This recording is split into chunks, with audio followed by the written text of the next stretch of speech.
Stop that. Stop that. Stop that. I hear him chat to the noise. Move too quick, can't stop for the talking. I hear him chat with the walking. Just too sharp with the prize. White girls let it tell me I'm awesome. Yeah, hot like fire on the pan. If you wanna touch my, please use caution. Cold like 0 degrees. I'm out the cage, gotta let out the beast. Revolutionary, gotta let out the streets. Locked in a cage, I'ma let out the sheets. We came for one man, forget my peace. You take the west, I'll take on the east. I'ma put them in the cage, never let out the. I hear him chat to the noise. Move too quick, can't stop for the talking.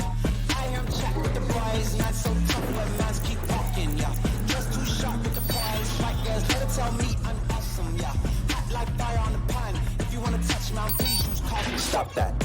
Stop that. Stop that. I don't know how much we have left like this in sports now that Nick Saban has left Alabama and Floyd Mayweather is no longer fighting. But tuning in to watch a team lose and tuning in to a game that you don't care about at all because you're assuming that Cooper Rush can't do anything, but you do enjoy laughing at the disgraced brand of the Dallas Cowboys that now is at the bottom of a division with a team that just benched its quarterback for financial reasons more than football reasons. And we're going back to Tommy DeVito. This is not what Jerry Jones had in mind when he said they were all in on this season. But people are talking about his team, Dad, and he cares about that deeply. Yep. Yeah. They're talking about his team, but they're talking about his team in the worst ways. And now we will go back to the conversation of should the old man be in charge?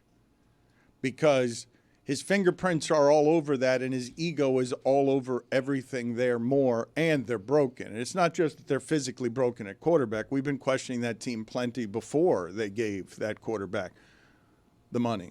So now what?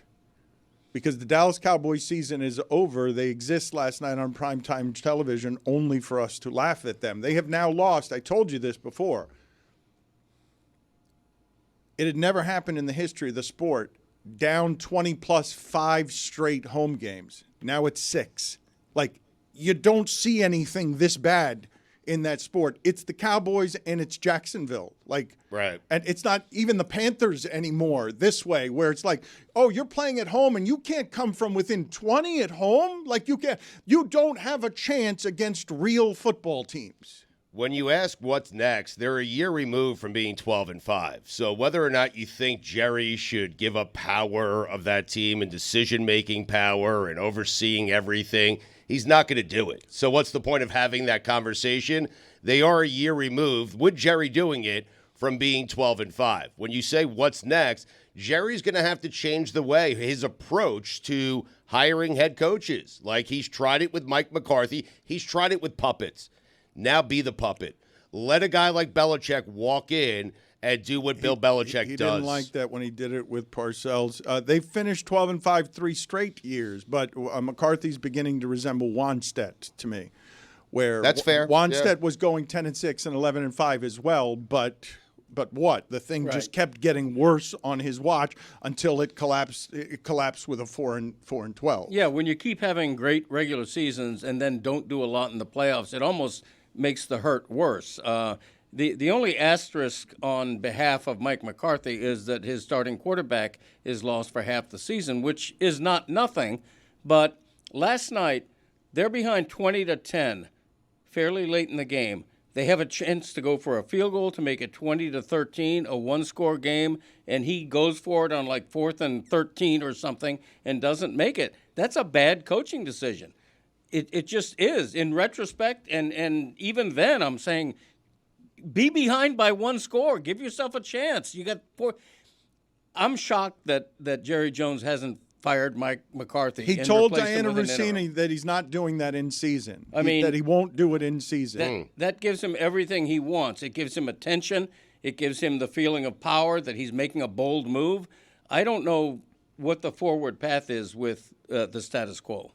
He should fire his structural engineer first because there's pieces of metal falling off the ceiling. Yeah, that was A lot of people making the jokes about the roof falling in, right? Because that looked like it could have been much worse than it actually was. Just a piece of metal falling from the sky. And then there was a second one that they had to bolt down on the catwalk before the game could start because they were afraid that one was going to fall. Is this just debris from whatever it is that they were doing for Jake Paul and Mike Tyson? Like, is this why would the roof be falling in the middle of a Monday night game? It was apparently the first time that they had opened up the roof in quite some time. So I guess over the extended break from actually opening it, some pieces fell. Where are you guys on the Houston Texans? They're one of the good teams, right? As long as their wide receivers are healthy, they're one of the good teams?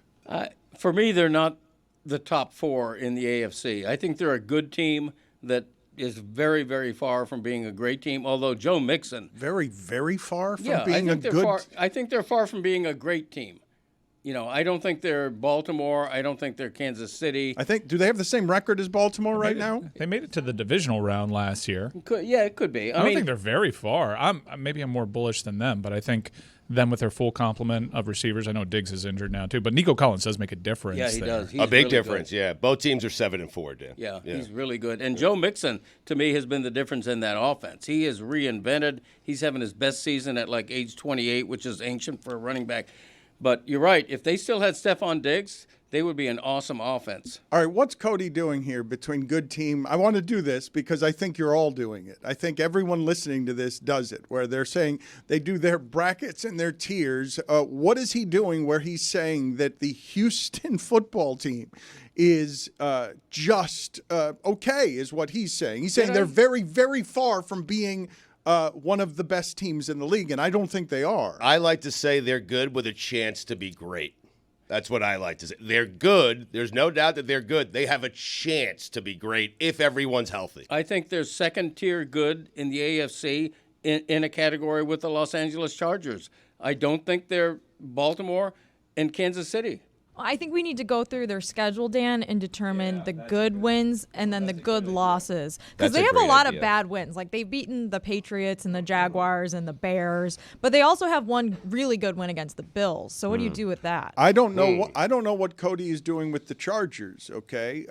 This was a stat Adam Schefter put out over the weekend. The Chargers went into the weekend allowing 13.1 points per game. It is the the second time in 20 years that a first-time coach has had the lowest point total on defense. The other time that it happened was when Harbaugh also was with the 49ers in 2011 or 2014. And I didn't think of him as a defensive coach. Do you guys think of Jim Harbaugh, as a defensive coach? Because he's a quarterback, I think of him as an offensive and a quarterback coach. But he's now had these two defenses, and I don't think what Cody's doing is fair to the Chargers. I think the Chargers are a very good football team with the best defense statistically going into the weekend in the league. I'm looking at the league and the standings. Not that I need to, because I know the AFC. Buffalo's better. Pittsburgh is better for me. Baltimore is better, and Kansas City is better. I think any of those 4 teams would be favored over Houston on a neutral field. Jim Harbaugh came into the league as a guy reputed to do really well with quarterbacks. He had Josh Johnson in San Diego when he was in the college ranks ascending. Then he had Andrew Luck, and then what he did with Colin Kaepernick. So that became his identity a little bit. But then in college, he showed you the type of football that he wants to play, which is very complimentary of a hard-nosed defensive style. The Chargers also have a better record because they already had the bye, so they're 7-3 as opposed to 7-4. Right. But you do have to factor in the conference. I think that's fair. The AFC is a much more difficult conference. If the Chargers were playing in the NFC, I think a lot of people would feel like they have a much better chance of making a deep run in the playoffs. I'm a big Texans guy, though, to put a bow on it. Will Anderson being in and out of the lineup. I think defensively they have enough pieces. I really highly rate their head coach and his ability to scheme on the defensive side of the ball. And they have offensively a ton of weapons. When they have a full complement or close to a full complement of those weapons, I think they're as threatening as anyone inside that conference to pluck one of those guys that you consider tier 1. Mm-hmm. When they don't, though, C.J. Stroud has proven he right now can't get them past it without all of his weapons. That is true, but it's been a season and a half, so give him a minute. We've changed the way. We're not writing him off. It's just C.J. Stroud has regressed slightly his sophomore season, and he's shown that without all of his weapons healthy, he struggles a little bit. There is no question about that. He has not been the sensation this year, the first half of the season, that he was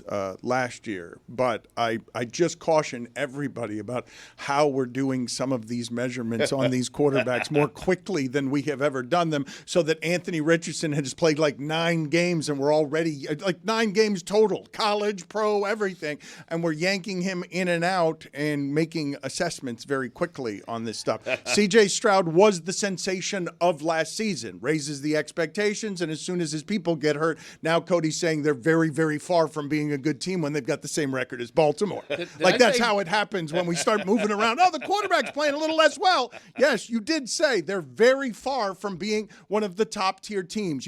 I think you said very, very far, actually. Let's replay the tape on that one. Yeah. I don't know about that. Replay the Kindle.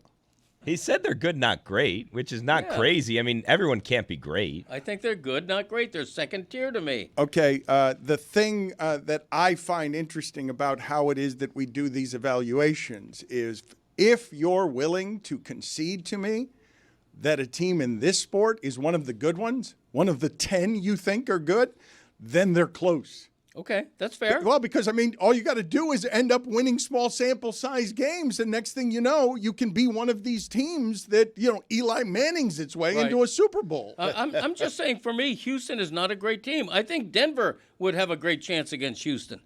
I mean, they're All right, you lost me. I think Cincinnati, the way Joe Burrow's playing, I don't care what their record is. They would have a chance against Houston. Yep. Bo Nix has been good this year. He's been really good. Yeah. He's the it guy now. Yeah. He went from being, should they have drafted him at all? And now he's the it guy. I haven't looked at the Offensive Rookie Player of the Year betting odds lately, but Nix is shooting up the charts. Greg, would you be surprised if the Texans were playing in the AFC Championship game?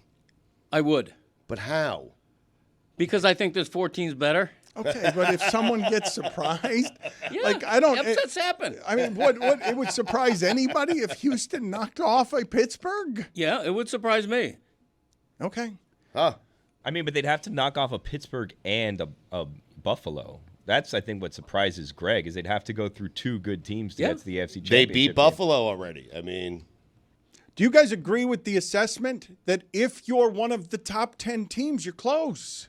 In this season, with parity the way it is, I would agree with that. I don't think they're a bad team. I don't think they're an average team. I think they're a good team, but is there really a long shot among the good teams? Well, the Vikings are a top 10 team. Do you feel like they're close? See, I don't think the Vikings have any real I agree. shot at the I don't like their quarterback, and I've told you I don't like their quarterback, and I don't like any of the teams who don't have a good quarterback to win a bunch of playoff games and playoff games on the road and then win the Super Bowl.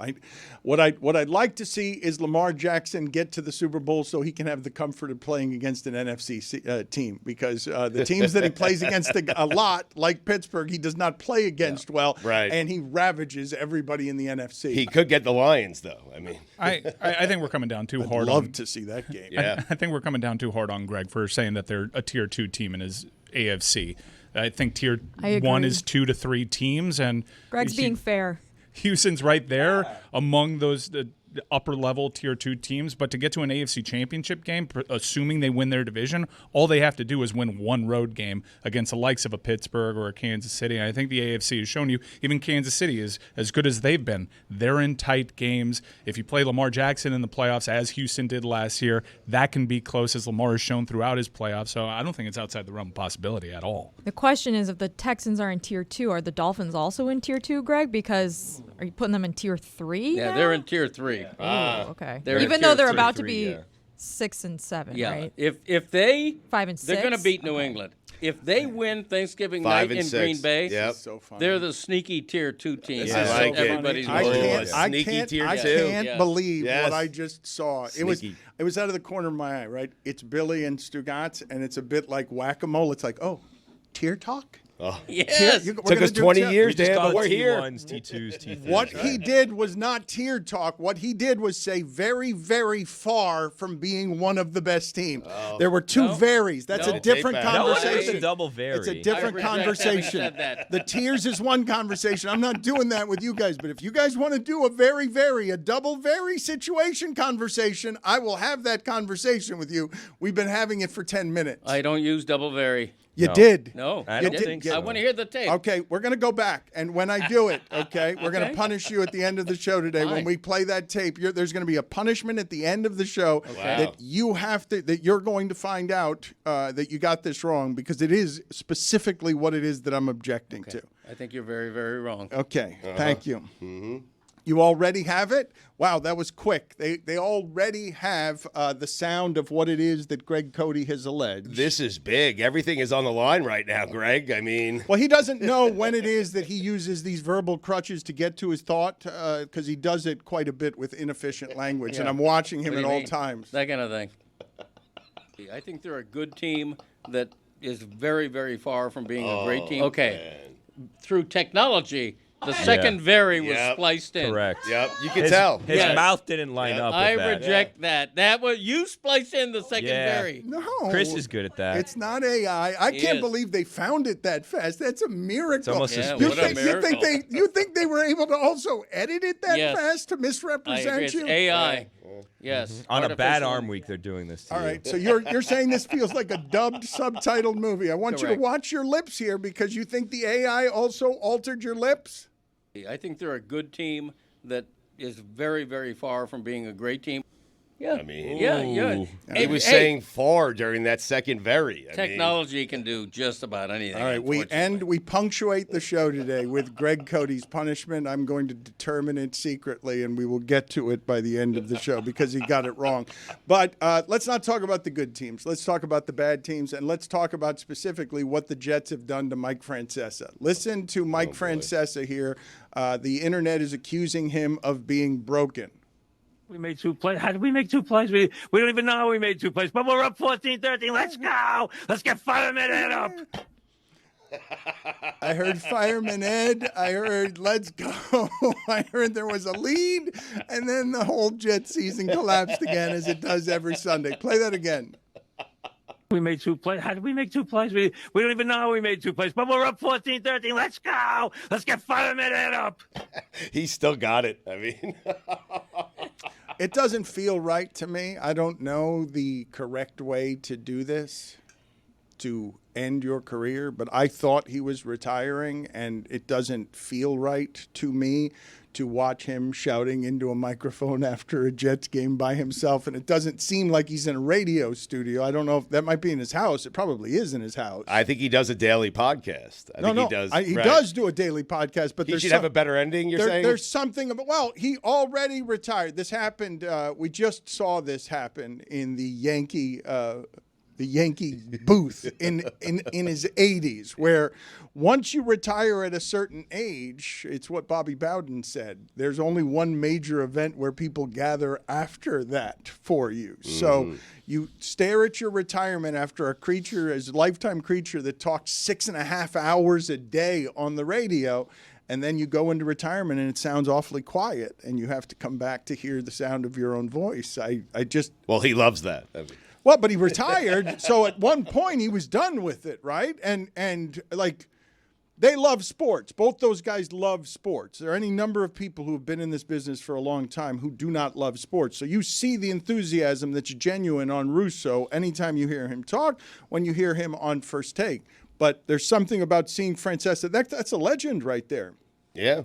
No doubt. And it feels like you're listening to him from a bus terminal, and it just it doesn't feel right to me. And I know that sounds judgy, but that guy's had a monster career, and so it just I don't know where he is physically doing that, but it doesn't seem like it's a studio. It seems like it might be in his home, and so it does feel judgy, though, right? I shouldn't be doing that. But it makes me actually a little bit sad. Yeah, I think this is a real bad look for you. Yeah, Mike is 60-something years old. He is doing it from his house on most occasions. I think Mike has it figured out. He comes on, he gives 30 minutes of hot takes about New York sports. He gets paid a lot of money to do the podcast, and then he goes golfing. I mean, that's his day. Get your money, legend. Yeah, what good you for do him. at the final third of your illustrious career is your business, and I'm sure you have your fans. And if you have a studio in your home, more power to you. I do sort of mourn the death of impartiality, or even the pretense of impartiality, because the one thing I heard there most was our Jets and we're this, we're. It's fine. He can be a Jets fan. Stugotz is a Jets fan. He's actually not a Jets fan. I think he just has 25 years of covering the Jets, and he's frustrated by the Jets because they make the same mistakes, a calamity of errors every single year. I'm curious why you're lobbing that at him. You're famously like a Dolphins fan. You root for your home teams. No, that's not true. No. He does it in the shadows. It's well known that I grew up a Dolphins fan. Yeah. Okay. Okay, but I don't refer to the Dolphins as we on air. In print, I certainly don't. Le Batard might disagree. I try not to come off as a homer. I try to come off as someone who looks at the team fairly. Okay. With an impartial vantage. I don't think this is the one criticism of you I've never understood, the homerism, the Greg is only rooting for the Dolphins. You tried to trade away the franchise's greatest player ever. What homer on earth would do that? That's fair. Billy's got it right. That was a direct hit, Billy. Thank you. There All right, go. so I will make the argument on the other side, because while Greg Cote doesn't say we when talking about the Dolphins, although his son does, and while Greg Cote aspires to objectivity, I know that every Sunday and Monday that the Dolphins happen to play since the beginning of time, he thinks they're going to win, and he wants them to win. So he's wearing this cloak of objectivity. Greg, Wrong. It is not wrong to say that you almost always pick them to win, almost always think they're going to win, and you're always rooting for them to win. The first two, I would have to look up the numbers on that. Certainly, I haven't picked them to win every game this year. But for you to say I'm rooting for them to win is flatly wrong. I'm not. My wife is. You're Somebody else in this abstaining. room You're might be. eating chips and drinking Miller Lite, and you're abstaining from having an interest when watching in the game who wins? That's what you're claiming here on air. You're going to stare at us and lie and say that you are actually watching objectively. Yeah, and you're lying by suggesting otherwise. And believe it or not, you may disagree. I know more about what I'm feeling and thinking than you do. Let's talk to your mom about this, Chris, because she knows Good. more than both of us. I invite that. Wow, man. I think you guys are playing with fire. I've seen these really things go are. sideways with Greg. Like you're calling into question his integrity as a journalist, Yeah. and he's going to start taking this personally. I take it personally already. He's playing on the back end of a back-to-back on a bad arm week. Yep. I think Thank you you. should Leave the probably man alone. just Started with the AI stuff with his mouth. going down a direction that you're not going to be able to come back from, pal. You know what I do root for? I root for what I think would be a column I want to write. Okay. Them winning. Okay. You stepped on the landmine, my friend. They've been warning me, and you didn't see that there was a landmine there. That's what he's getting to. What I'm getting to is if the Miami Dolphins come back from their terrible record and somehow reach the Super Bowl for the first time in 40 years, yeah, I would like to write about that. That would be a wonderful story. Clicks for Cody. When the Dolphins went 1-15 back in 07 or whenever it was, that was pretty interesting to write. That calamity. The worst thing to write is a 500 team, a boring team. I root for what I want to write. If that happens to be the Dolphins winning, because I think that's the best story to write, and if I want to write that Tua in his first game back from a concussion, single-handedly won a game and put up a middle finger to everybody who doubted him, yeah, that's something I want to write. It doesn't mean I'm cheering for it. Wow. Let's play again the sound. This was Greg Cote earlier in the show. We'll That's get back to fire. that in a second. Greg Cote earlier in the show, not altered at all. We have the proof. He will be punished by the end of the show. I think they're a good team that is very, very, very, very, very far from being a great team. So Greg Cote is enraged, and this might be a silly thing, because I happen to believe that objectivity is an illusion. It's not a thing that humans can actually be. It's only a thing they can aspire to be. I agree with you. And so that's what your father's doing. He wants the Dolphins to win and has to hide it somewhere. From himself, from everybody. He wants them to win. He's wanted them to win since he was a kid. You don't actually put that away anywhere. You just try to write about him fairly. Umpires, referees, they have their biases. You try to put them, judges, they have their biases. You try to put them aside to do something that's factual, and he's trying to do something that's objective. But you're in no way actually objective. You're just trying to be it. Well, when somebody asks, what's one of your goals as a columnist, you don't say to be objective anymore because you're right. Objectivity is almost an impossible task if you have human feelings, particularly if you've grown up a Dolphins fan. Fairness is what I aspire to, and I want to be fair in everything I write. I don't want to come off like a cheerleader. I don't think I do, despite you trying to paint me as that. And I know what I know in my heart. And if you want to say that I root for the Dolphins to win every game, your heart go is ahead, your heart I is can't aqua. refute it. Your heart is aqua.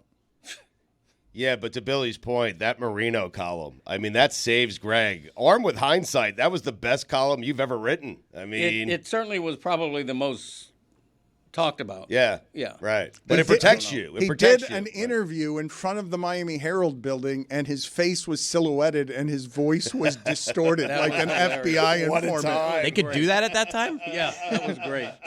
That was really funny. That's so good. I remember that. That was brilliant. Greg Cote did indeed try to trade Marino, and it is a very good argument against his general homerism. He hasn't written a column like that since.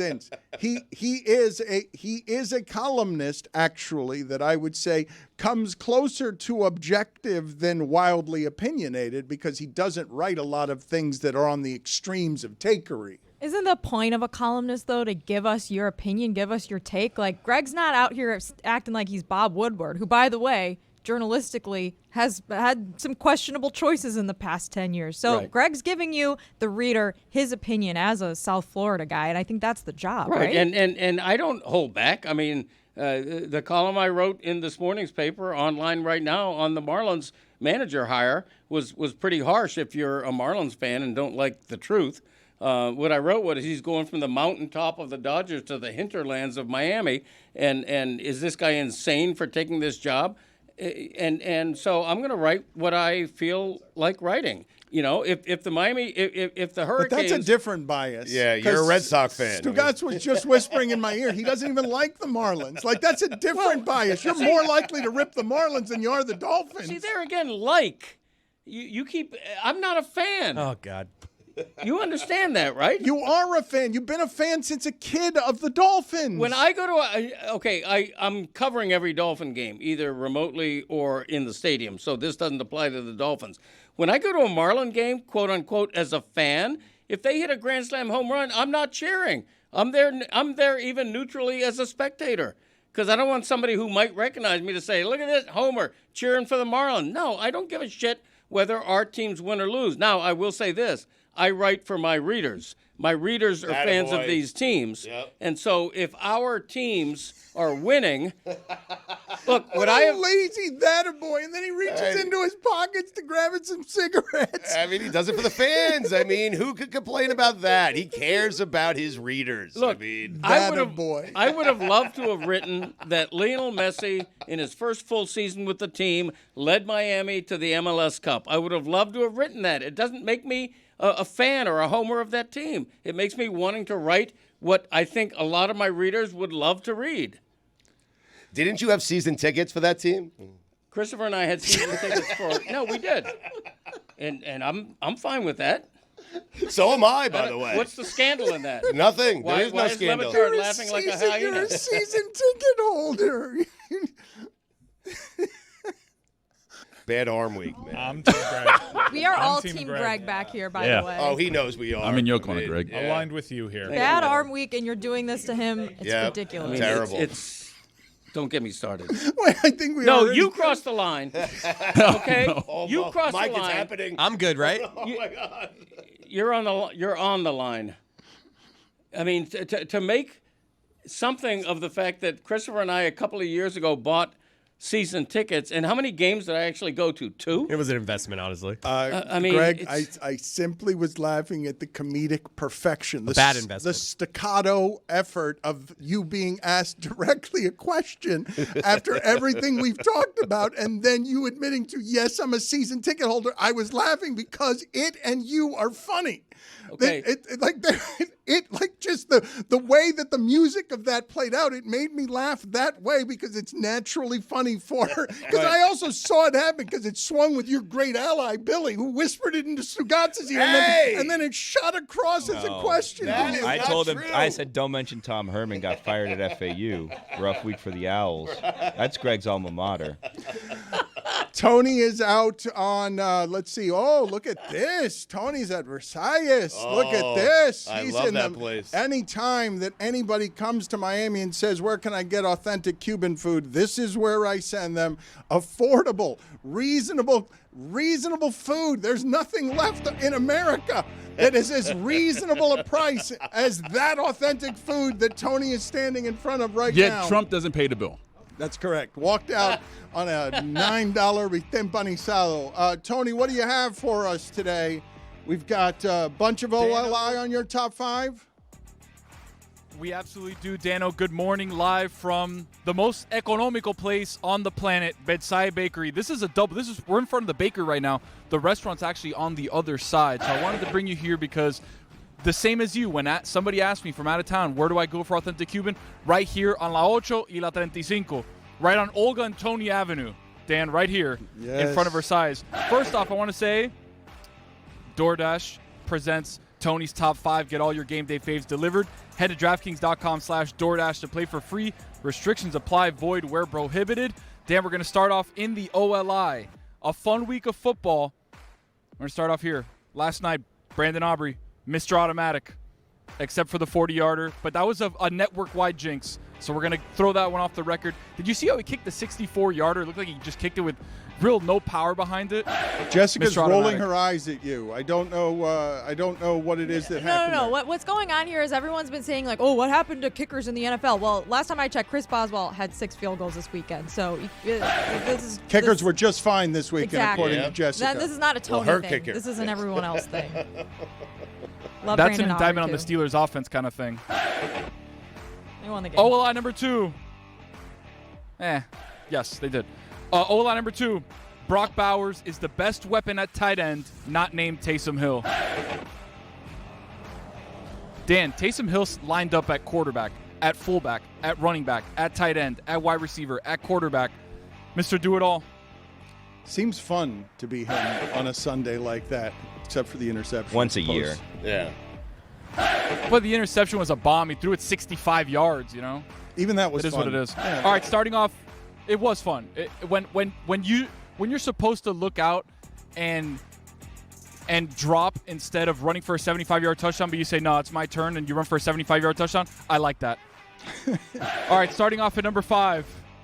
Is Bo Nix turning the corner? Okay, we're doing this officially as a show today. Wow. Put it on the poll, Juju. No. Bo Nix, it guy? He's turning the corner, Dan. Last week I told you, look out for Bo Nix. Comes out, has a 4-touchdown game against Atlanta. Starting to turn the corner on being a quarterback that was, to a quarterback that's being, intriguing. Bo Nix. Oh, he's made the jump from. Exactly. Thank you, Stugotz. How is the jump? The jump he's is turning the corner.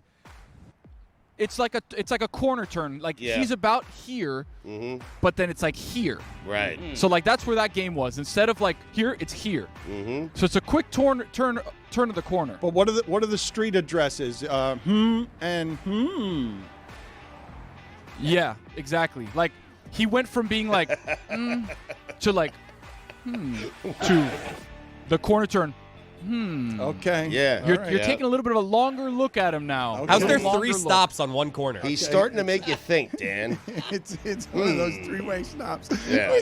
You're making What's with him the think, follow-ups? and you got to stop. Is there a roundabout? One of those weird roundabouts? Use this turn signal. No, because you don't stop at those. You just keep going at those. Yep. No. Yeah. You don't just Yeah, keep I don't going. think that's how those work. Yield. You do. I think in France you do. I think you just keep going in France. That is France. Thank you. Yeah. We're at Versailles. Very close, by the way. Nah, very, very Number close. 4. very, very close. Well, there's one in France. That's Very, what he very, meant. very, very, very, very close. Number 4, nobody does a TCB game like Dan Campbell and the Lions. Nobody. That's a new What's a thing. TCB game, Dan? I don't know. Take care of your business.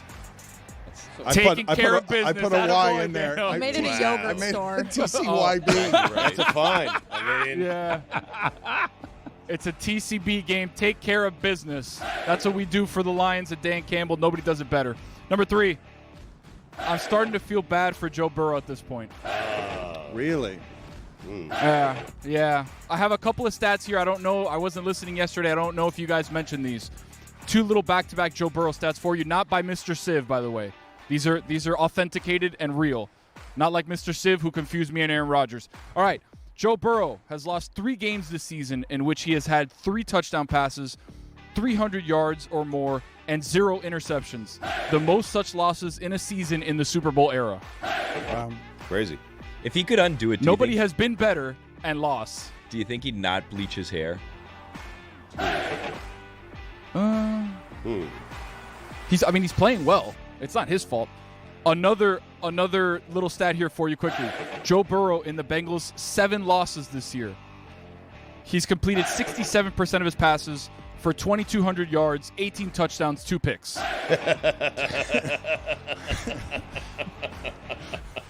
7 losses, by the way, for the Bengals. So just tuck that one in for later. All right. Number 2, Mike Tomlin can single-handedly will a team to victory like nobody in NFL history. Yeah, I think he can. I think he actually has that ability. I do. Just because he wants it? Yes. Yeah. He just wants it more, Dan. He doesn't blink. He says to Boswell, hey, you're going to kick a 6 and win the game. And he kicks 6 and wins the game. Somehow, some way, Lamar Jackson, who's been the best quarterback all season, looks like Snoop Huntley out there. I don't get it. Ouch. I don't think he says I'm just anything saying. to his kicker. I'm just I think he just wills it in. I mean, that's what he does. Yeah. Oh. Yeah. I feel like Tomlin just kind of gives one of these and he looks at him and goes, Head nod. and then that's it. And then Boswell knows what the deal is. Yeah. All right, so this is what we're doing Number now. 1. Okay, this is what we're going to do with Tomlin now? It's his top 5. Okay. Thank you. Number 1, Dan, I'm sorry to say this for everybody in the Bay Area, but the 49ers window is officially closed. Oh, wow. Wow. A window has been shut. The window is closed. I don't want to be the bearer of bad news. I don't want to be the bearer of bad news, but I will be. Wow. Yet I am. Exactly right, Greg Cote, who is not a homer, by the way. Objective journalist. Appreciate that. The more important point is you have injuries. You have a quarterback that you're going to have to pay coming up soon. There's a lot of things that are not going well for the 49ers. You're last in the division right now. You let Geno Smith walk in for a 13-yard touchdown to win the game. It's over. The window's closed. There's too many good teams in the NFC for you to recover from being 5-5. It's over. And I'm fully expecting them to go 7 straight games and win them all, and then win the Super Bowl after I say this, by the way. It is what we're all rooting for. Thank you, Tony.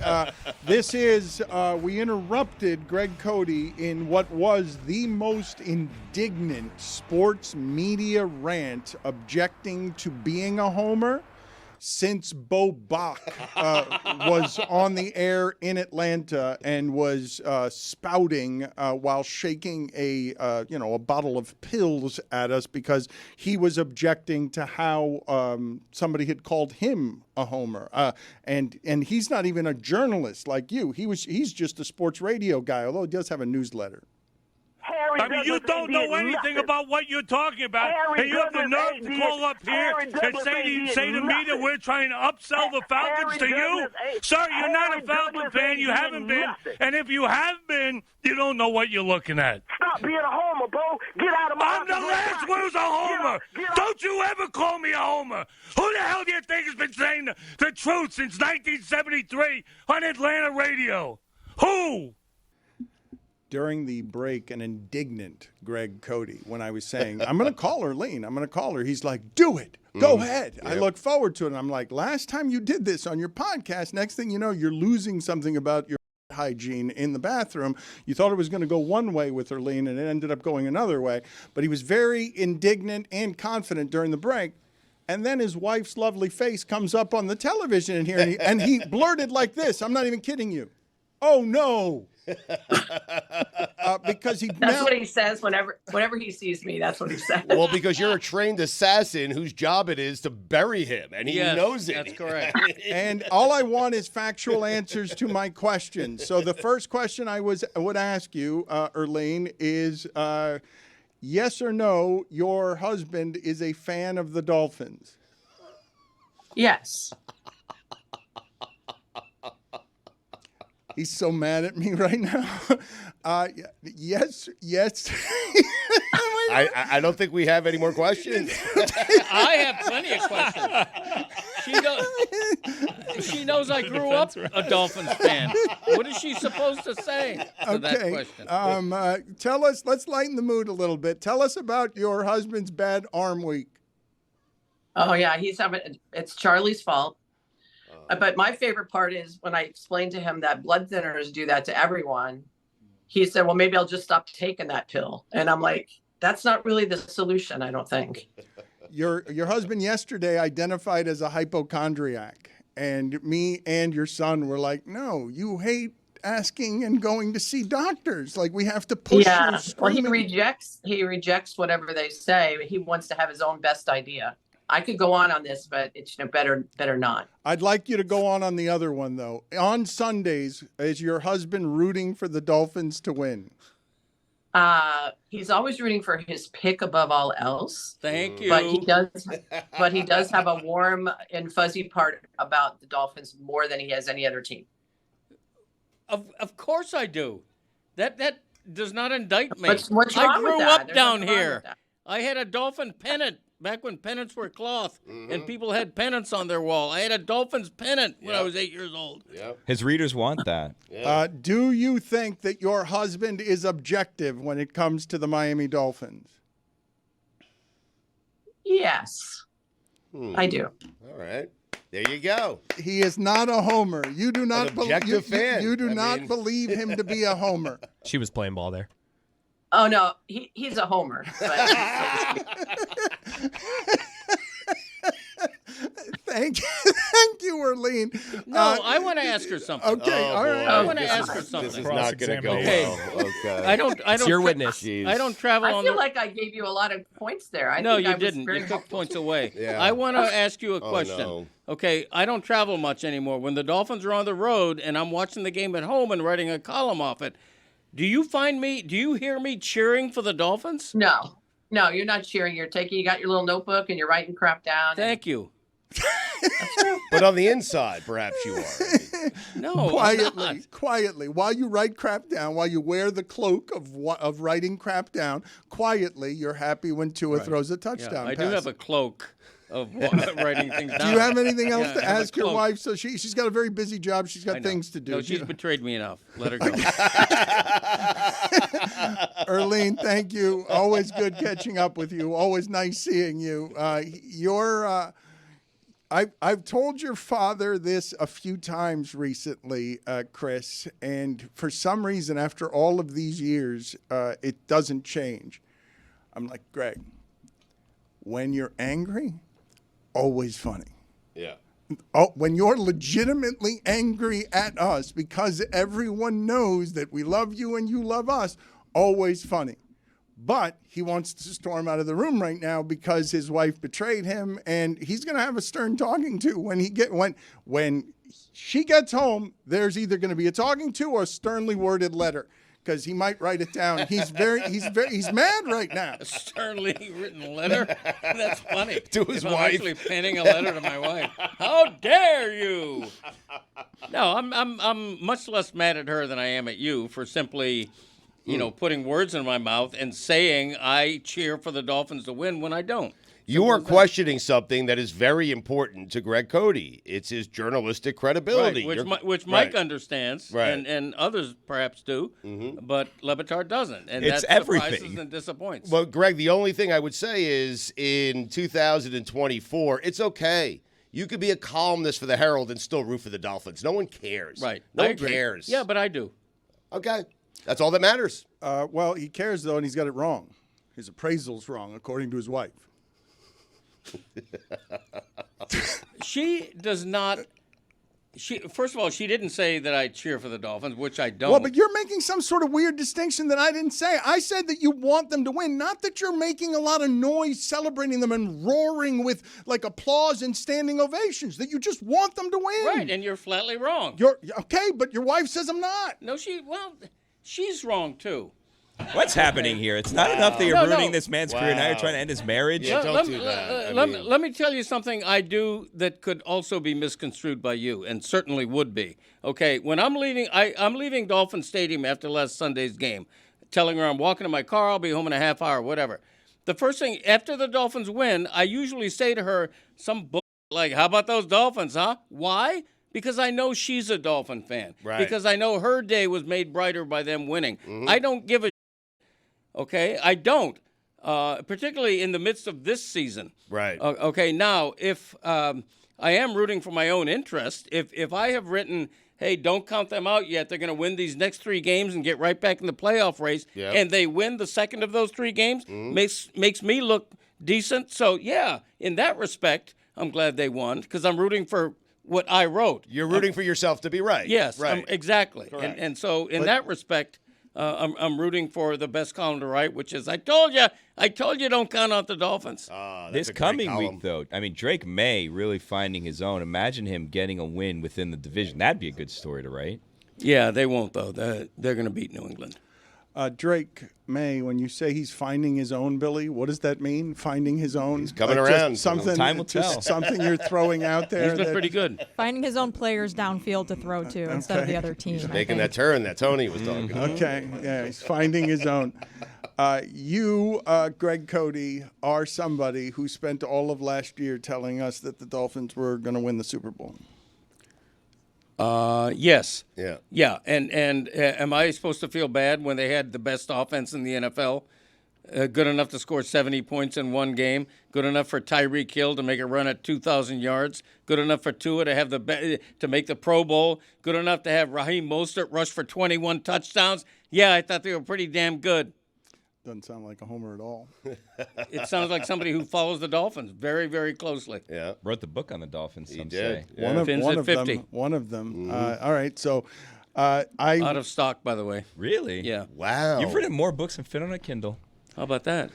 Billy, would you do me the favor, please, of calling up Greg Cote's column here today on new Marlins manager Clayton McCullough? Because I'd like to just have you read portions of his column that you probably haven't already read, because he's still out here grinding, writing about your team, the Marlins. My he's team. Still, yes, I that's root your for the team. best story. I will say this about Greg Cote, that he was here for 2 hours after the show yesterday prepping for that interview. So that is a good job by Greg. He cares about his listeners and his readers. I do. Yes. He was here working because it's close to the stadium, and he didn't want to drive back to Fort Lauderdale and come back up. I can't read it. There's a paywall. And I support Greg, just not That's financially. not supporting Greg, and that is look at how disappointed. No, he let me is. see if I can access it and forward it to You Bill. have a That's promo code? embarrassing. Surely, Winging the mic away from you. surely we have a subscription to the Miami Herald here. Surely. Oh, wait, we I do. just pushed the X and I think I bypassed Yes, it. Hold on a second. That easy? I don't know Wow. who their webmaster is, but that's No not wonder how the that should business is work. tanking. I promise you that somewhere at Meadowlark there is a Miami Herald subscription. That'd be great. Thank you for your support. You got to update this headshot. Chris Cote and I were told by you yesterday that you intended, among other things, to go at Marlins fans, and I did not read that in today's No, column. I didn't. That's, there's too much to get into one column. Perhaps that's for my opening day column. I'm not sure. We'll see how that goes. Okay, you're going to embargo it. Greg Cote was arguing that the few fans the Marlins do have need to start doing things actively to show their displeasure with the team, to pressure the team to do more than it is presently doing. So Yes. don't go to the games. Well, the displeasure of fans shows in the empty seats. Right. It shows that 2/3 of the seats, Yes. on average, are unoccupied. That's fans protesting. But if I were a Marlins fan, I would go to a game. I would make myself heard. I would wear a paper bag on my head. I would carry a sign that said, "Hey, Bruce Sherman, how about spending money to compete with the teams in the division that are among the biggest spenders in the league?" Very long sign. It's a very long sign. Hard to read. It's a wordy. lot of words. Yeah. Yeah, it'd be pretty wordy. You're right. It'd have to be small letters. A Nobody could see tapestry it. from left field to right field. You The whole paragraph. Ridiculous. Maybe we go shirtless and we write each letter on someone's stomach and we get like Yeah, there you go. There'd be more plenty of people, empty yeah. seats. hundreds of people. Yeah, there'd be plenty of seats for that. We could do it. Attendance record there. Billy, have you found the juiciest parts? I'm by paragraph 2. I'm a slow reader. Okay, the juiciest parts. What was the proudest part of your column today for you when you typed it up? The beginning, the middle, or the end? I would stand by whatever the first 5 paragraphs. Okay. Not going to take a quiz. All right, so you stand by your writing in the Miami Herald today. Well, I'm looking at it now. I don't memorize everything. He questioned his sanity in the second paragraph, and then said, "I'm not questioning it, though." Mm-hmm. That's well done, by the way. Thank you. Yeah. Can you do this as an audiobook, as a little bit of like read it for us? A little bit of I Kindle, can read it. I don't care. A little Kindle ish. You want me to? Yes, please. Welcome to Miami, Clayton McCullough. We're about 2,340 miles southeast of L.A., down here in the baseball hinterlands. You've left the safety of your job as first base coach of the World Series champion Dodgers, left the very mountaintop of your sport to climb down to manage the Marlins. Some might question your sanity for this move. Not me. I say you deserve credit for bravery, perhaps even a medal. I wish you all of the luck you will need. You come from an L.A. market where Dodgers led MLB in attendance last year, averaging 48,000 fans per game. You come to a Miami market whose Marlins struggled to even sell out opening day and who finished 29th of 30 with an average gate of 13,000. Bright side, outdrew the A's, who have been alienating Oakland for years, itching to leave. You are leaving a rich Dodgers ownership that had the 5th-ranked $240 million payroll last year for a penurious Marlins ownership whose $97 million payroll ranked 27th. And Mr. McCullough. May I slow you down just because you sound like you're going very fast. You're getting a little winded. It's a very good column, by the way. Yes. So they're going from the best team in the sport to one of the worst. Right. Now, when do we get to the ripping? And Mr. McCullough, you are leaving a city that loves its Dodgers for a city where the Marlins are the 6th biggest team in town, where baseball has become an afterthought dwarfed by the Dolphins, resurgent Hurricanes football, the Heat, the Stanley Cup champion Panthers, and Lionel Messi and Inter Miami. Love a challenge, Clayton? You got one. And I go from there. I didn't realize that was so. He had me counting on my fingers right now. They are the 6th most relevant team in town. That caught me off guard just hearing it like that, and he's not wrong in any way. That is such a good job by you, Greg, because you say that some might question your sanity, but I'm not one of them. I call you brave. I don't know. I've been to men's and women's hoops games in the last couple of years, and I've been to Cyclones games. Oh, wow. I would probably put the vibes, energy, and attendance of those 3 teams over the Marlins, too. Wow. I think the argument... women's basketball doesn't draw very well. There were a lot of people at the Notre Dame Miami game that I went to. Okay. And it was like Mike, the day after Christmas. Correct me if I'm wrong. We got FIU tonight. Okay. All right. The conference games get good attendance, right, Mike? The conference games get all right. They're still growing. Hey, number 5 recruiting class, top 5 recruiting class in the nation. Coach Trish. I think Haley Cavender, this is a shocking take, is the greatest passer in the history of that program, men's or women's. Whoa. That's a little crazy. Rick Barry? Rick Barry. You're forgetting the Rick Barry days. Yeah. How dare you? I wasn't there in attendance to watch Rick Barry command the court, but I don't think he had the same court vision. How about Barry Larkin's kid? I mean, Shane Larkin. Shane Larkin. Yes. No, I did this in my Canes group chat just to see if I could get a rise out of folks and see what kind of names they would come back at me with, which did make me laugh. I would say Angel Rodriguez. Okay, you're in the class. Okay, you have a case against it, but I think Haley's court vision's unbelievable. She's really developed as a player. She had a 30-point game against Florida on the road. The Cavender twins are actually really damn good. Haley was good the last go-around, but they've improved from that year off playing the sport. And Miami basketball's got a shot to build on the momentum of that Elite Eight. They unjustly missed the tournament last year. It really killed Katie Meyer's passion for the sport, but new coach in and recruiting at a high level, Miami's very well positioned there. Come on out tonight, Watsco, FIU. Now that's a homer. Yeah, unabashed, which I like. Dianna Russini is going to join us now to talk a little bit of football, and we have a surprise for her toward the end of this interview. But as she gets situated here, I just wanted to bring it back to what it is that Greg Cote was saying about the Dodgers and the juxtaposition against the Marlins. The Dodgers are meeting Juan Soto today, and the Dodgers... This is unbelievable what I'm about to say. The Dodgers made so much money off of Ohtani that their financial advantages are going to be even greater than they were before when they merely had the best regional television deal. And they've got all of the good players. I mean, it's just asinine to have Ohtani and Freeman and Betts in the middle of the same lineup. Got to the World Series even though everyone else around them was hurt. Got to the World Series with Freeman limping because a third of their lineup is those three guys, and they're meeting with Soto, and Soto wants $600 million.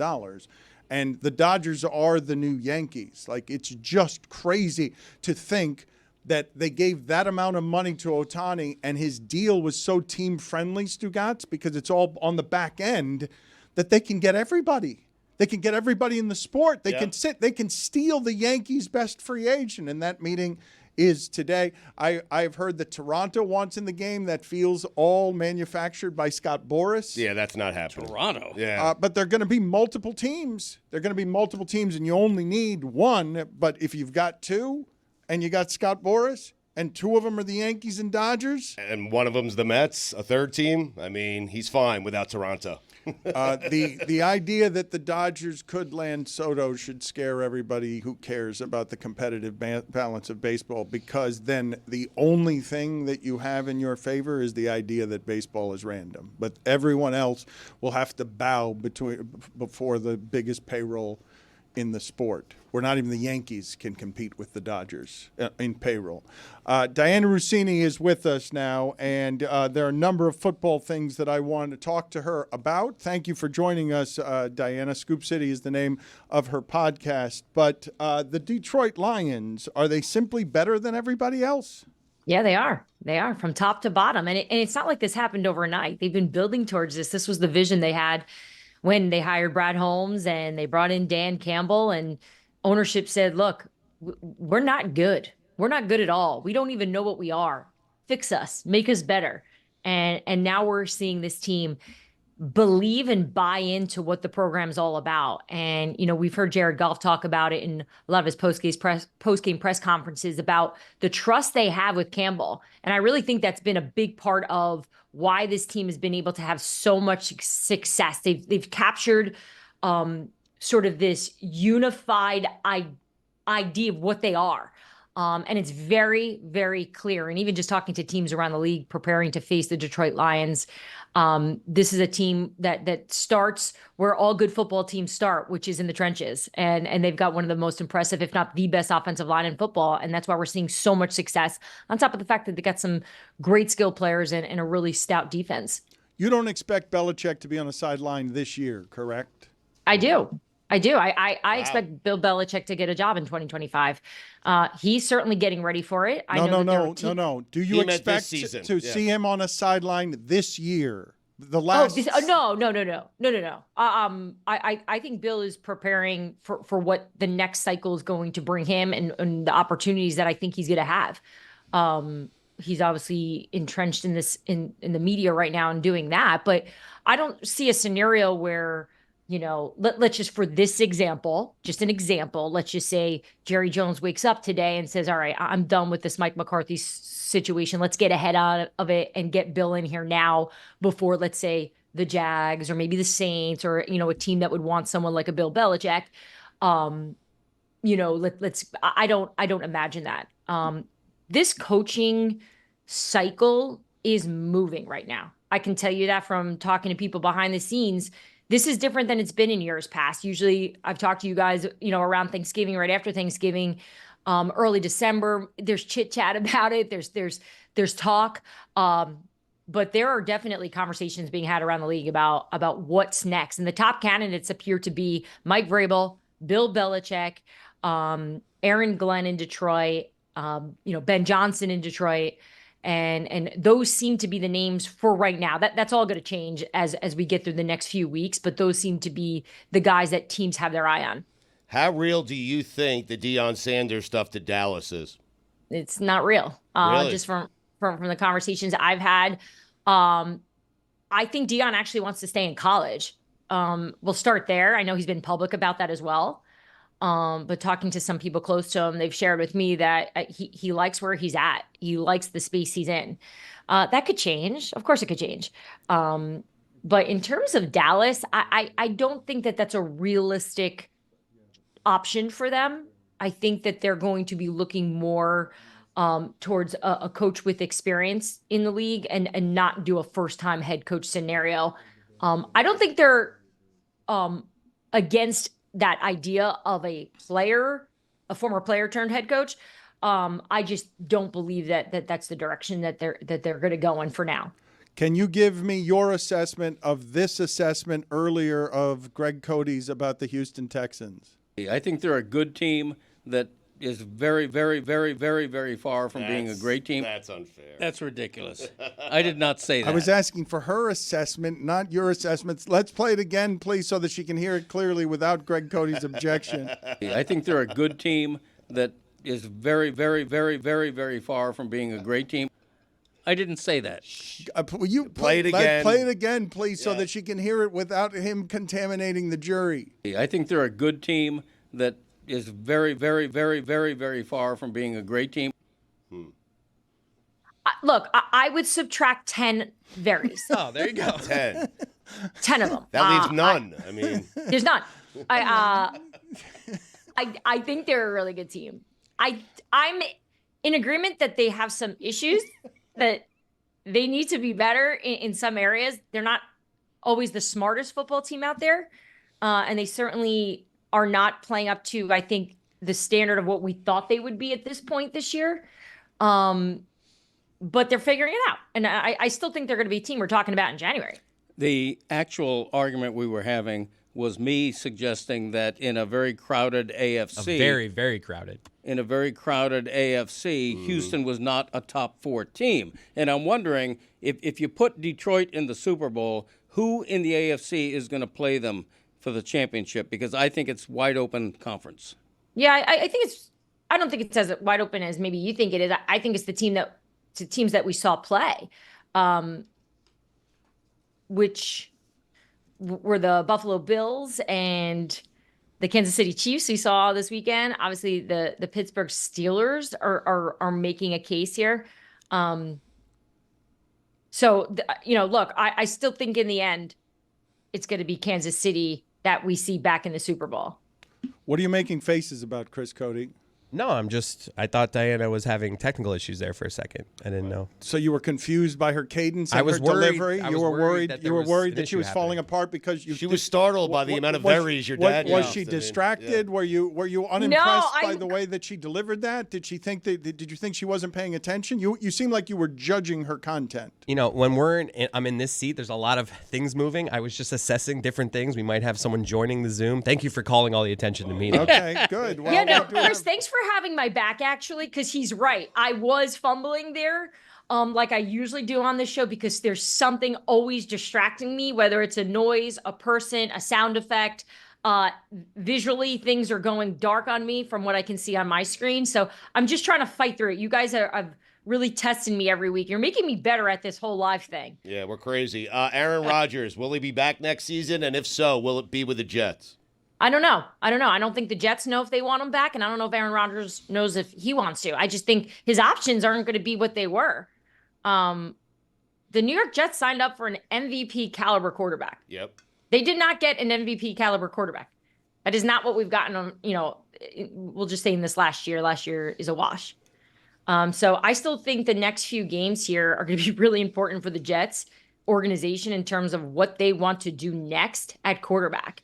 But I can tell you that I don't think it's a lock that these guys come back together next year. Does that make you like that answer, Stu? Do you want Aaron Rodgers back? I'm ready to move on. You are? Yeah, I am. Absolutely. Yeah, it's been a disappointment. The guy they wanted was the guy they thought they were getting, that, high-level great quarterback, was supposed to be last season, and he tore his Achilles 4 plays in, and now he's just a 40-year-old quarterback coming off an Achilles tear, and I've seen enough. I don't want him anymore. Okay, but do you think this is a scenario where, let's say he goes to the Vikings next year? They'll win the Super Bowl. Browns. Yeah, Super Bowl. And then you get exactly you get the soupy, the hemorrhoid. Many more of those to come. Why was I hammered? The hemorrhoid. Friday morning, I guess. Every day of the week, actually, lately. Yeah. Can you tell me what the Chargers are? Because I feel like everyone here wants to question how good they are, and they've been the best defense in the sport. And if I give that quarterback the best defense in the sport, I feel like I've got a pretty good football team. Yeah, you give that head coach all of that as well. They're underrated. They are underrated. My co-host on Scoop City Chase, if he could do the whole show talking about the Chargers, I think he would. Just because the impact that Jim has had already on everyone and bringing out the best in Justin Herbert. He's kind of always just been in his shell. He's a little shy. He hasn't really leaned into all of what comes with being a franchise quarterback. And I think Jim has found a way to take all the shine and spotlight off the quarterback and put it on himself to allow that quarterback to get comfortable. And he's doing it with weapons that, with all due respect, these aren't top-notch, big-name receivers. He lost those guys last year. They're playing for different teams in Pittsburgh and in Chicago now. So the fact that they've been able in just a few months with Jim Harbaugh now taking control of the Chargers organization, the Chargers that used to charger, I think they're chargering less. I think they're maybe, changing the narrative of that organization. And it starts from the top and bringing him in. How many times this season alone has your husband fired Nick Sirianni? 17. What? We're still in. Here's how I see it. If we're not leading the conversation when we're discussing the Eagles with Nick, that means things are going well, right? Like that's kind of how it is. And right now we're not talking about him a lot in our house, which is good. And I think Sirianni's been doing a really good job too, even publicly. He's really toned it down. He's hiding his emotions. He looks in control. I still think he's on a short leash in terms of the Eagles wanting to see if he can take them to the Super Bowl. I think they are watching this. But he did it already. He's done it already. I know. And you look at his winning percentages, and he has like the highest in the last 20 years for an Eagles team. Like you cannot argue the success Nick Sirianni has had, but it's just a situation where you think, all right, he's doing this with a championship caliber roster. Ownership knows that. The general manager knows that.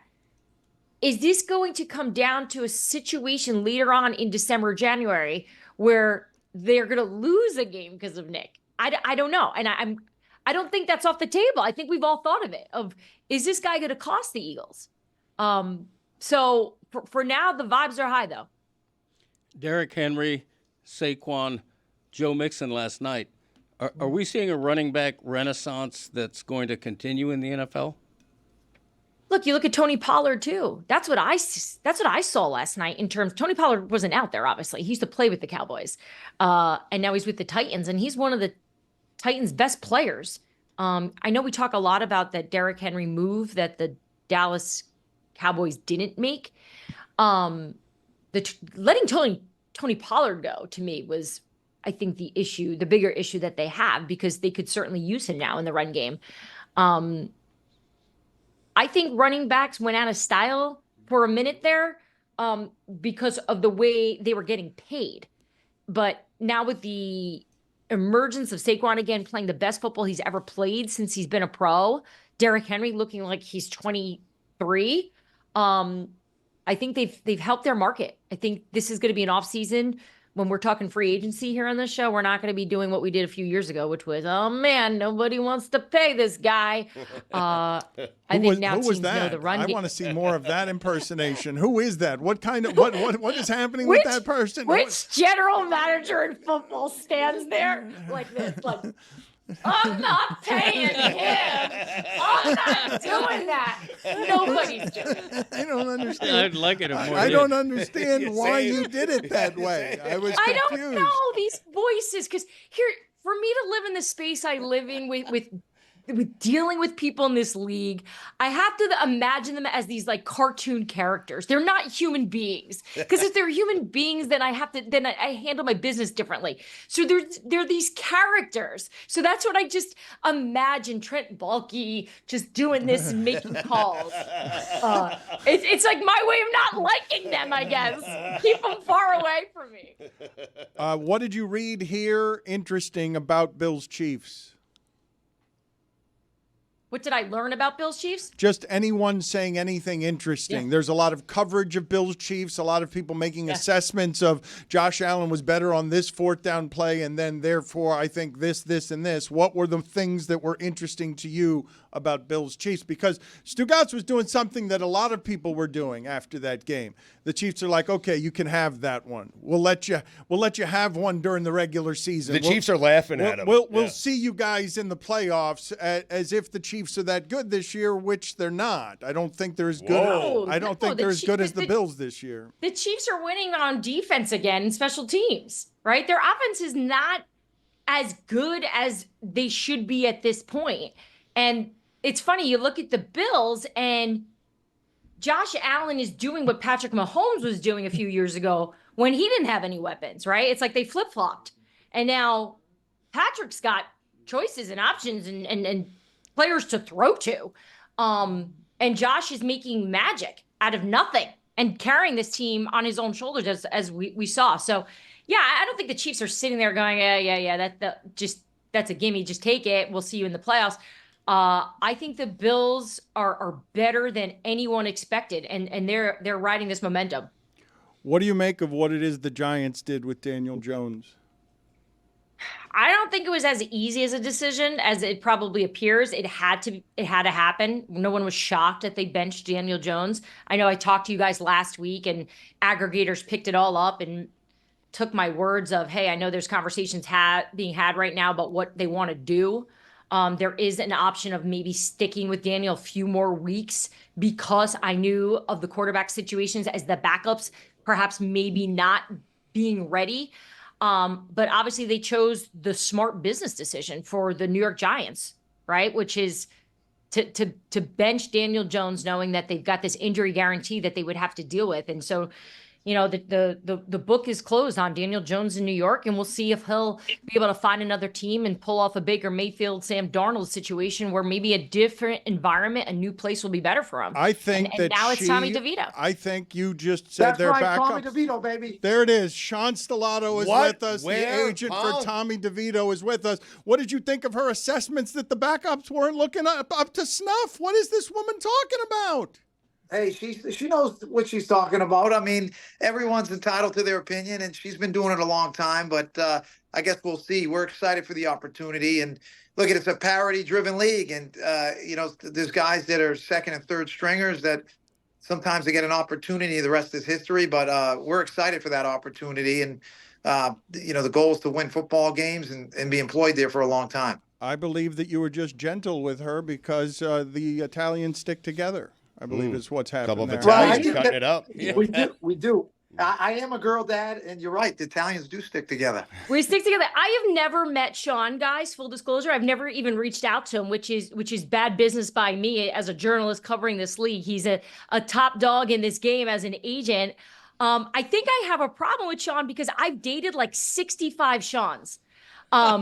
In my life, and he just like looking at him right now, I'm feeling all these different emotions. This is Sean is home to me. That's what it is. Sean is home. So Dianna, the fact that you guys are bringing us together. It's the thing where it's like the guy you dated, but he also reminds you of all your cousins, right? Correct. Which is very awkward and weird, but at the same time, I can't help but root for him. And I just, Sean, I love everything you're doing. I love everything you're about. And I love how much you just lean into all of it. Thank you so much. I appreciate those kind words. I was named after Sean Connery, so my mother loves Sean Connery, which is kind of cool. But grandparents are from Calabria, Italy, which Di dove sei, where's your family from? My family's from Sicily, but they will tell you we're just from the Bronx. That's what they say. Yeah. So Italy that's doesn't cool. really matter Hey. to them. Little Italy matters to them. Yes, Little Italy's a beautiful place. I'm actually going to be lighting the tree down Little Italy, Boston next Monday. I'm excited about. Of course you are. Congratulations, by the way, on getting inducted in the Italian Sports Hall of Fame. I don't know how one gets into that, but if you could maybe call someone, I would love to have some achievement in my life because I've been taking a lot of L's lately. And I want to add something to my Twitter bio that seems interesting because I've got nothing going on right now, Sean. Well, I got a guy I think you could call. You might need an agent. That sounds good. Selling I himself. think I'm going to fire my agent right now and hire Sean. How does this one work? What is the answer to her question when she asks, how do you get in there? Because she made it sound like it was the Soho House where you got to get somebody to nominate you in order to get in. How does this... I think there definitely a nomination process, but this organization's been the Hall since 1977. Some of the greats that are enshrined there in Montana and DiMaggio and Joe Montana, who else? Dan Marino, Rocky Marciano. So I know there's some very reputable female, inductees as well. But definitely off air could look into it for you. Tommy's ready. Tommy's ready, right? You got the endorsements ready? Yeah, Tommy is ready. Obviously, look at you they got a close quarterback room, and you always want to see your teammates do well. Sometimes things got to get changed up, but he's prepared his whole life for this moment. He prepared last year going undrafted, getting the Heisman by 28 teams, and went out there and got the opportunities. We feel made the most out of it. He's a different animal than he was 12 months ago. He's really put a big premium on the offseason and continuing to develop, and he loves his coach, he loves his teammates, he loves his fans, and excited for Sunday. Weather's going to be great, and we're very fortunate for this opportunity. So what kind of animal is he now? What kind of animal was he? What kind of animal is he now? Last year he was what kind of animal? Last year he was I would say he was a unique animal in terms of, the cutlet thing. Now I think he's just a better version of the cutlet, but wow. he's He's a stallion. He's a stallion now. That's what he is. Yeah, you took the words out of my mouth. Yeah.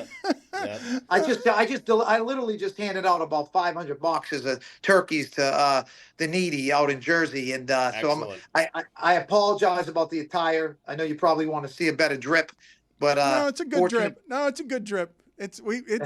I wasn't expecting you in a suit. Yep. No suit today. I wore a suit last night on a meeting. I got to wear a suit in a few hours, so it feels good to be in a little leisure wear. Good to see you, Sean. Good to see you, Dianna. Thank you for being on with us. As Stugotz said, a couple of Italians cutting it up. Thank you. Sean, get her in the Hall of Fame. Let's go. Okay. Without a doubt, Dianna. I look forward to connecting offline. All right. Continued success. If you're there Sunday, definitely say hello. And Stugotz, I appreciate the love, and you guys be well. If I don't talk to you, have a very, very happy Thanksgiving. All right. That's nice, too, Sean. man. Thank you so much. It'll be very difficult to spot you at the stadium, but I'll find a way to get to you. You know what? I was asked that funny. I want to share this real quick. I was at the Bills game, and my client got me a parking pass, and the guy's like, "How did you get back there?" I said, "Well, they dropped me through a helicopter, and I landed in my car." And he looked at me like I had 5 heads. He's like, "Really?" I was like, "No." Anyway, ciao, guys. Be well. God bless. Ciao. That's the sound of Stugotz selling out our autographed coloring books. We are selling out as part of our 20-year celebration around here. We're introducing the Dan Le Batard Show with Stugotz's 20th anniversary jersey. It's a weird choice to enter the Christmas holidays selling a sleeveless garment, but here we are. 20 years, I have been on fire. The last 20 years have put me in the Hall of Fame. Who would look worse in a tank top, me or you? Okay, it's sleeveless garmentry that we're selling at LeBatardAF.com. It took us 20 years to make it. It looks just as bad on us as you would imagine.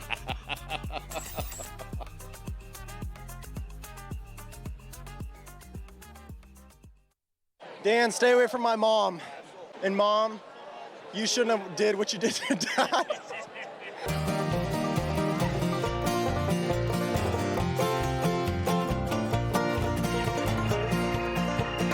We are here in beautiful Athens, Georgia, one of the best college towns in America, and we were denied for this game. They said no credential for you, but don't worry. Game Time hooked us up. They got us some tickets for this game, so I'm not media member Lucy today. I'm not professional, graduated with a journalism degree Lucy today.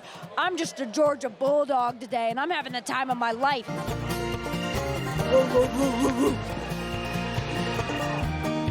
I bet he gets terrible gas mileage. Hey, we're going to open that ass. Our backs are against the wall. We're going to open that can of ass, and we're going to dominate. That's what we're going to do. Start to finish, we're going to dominate. Start to finish. Everyone close their eyes. Raise your hand if you're nervous. Okay, all of you raise your hands. Do we get the W? I think we do.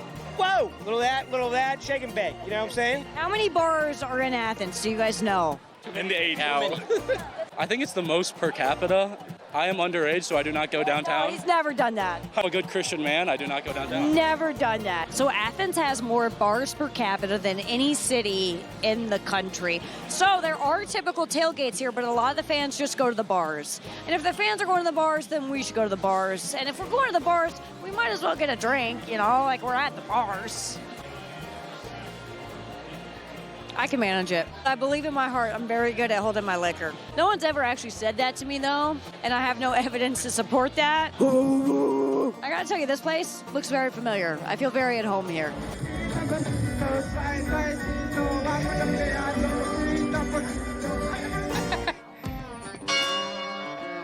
Good job.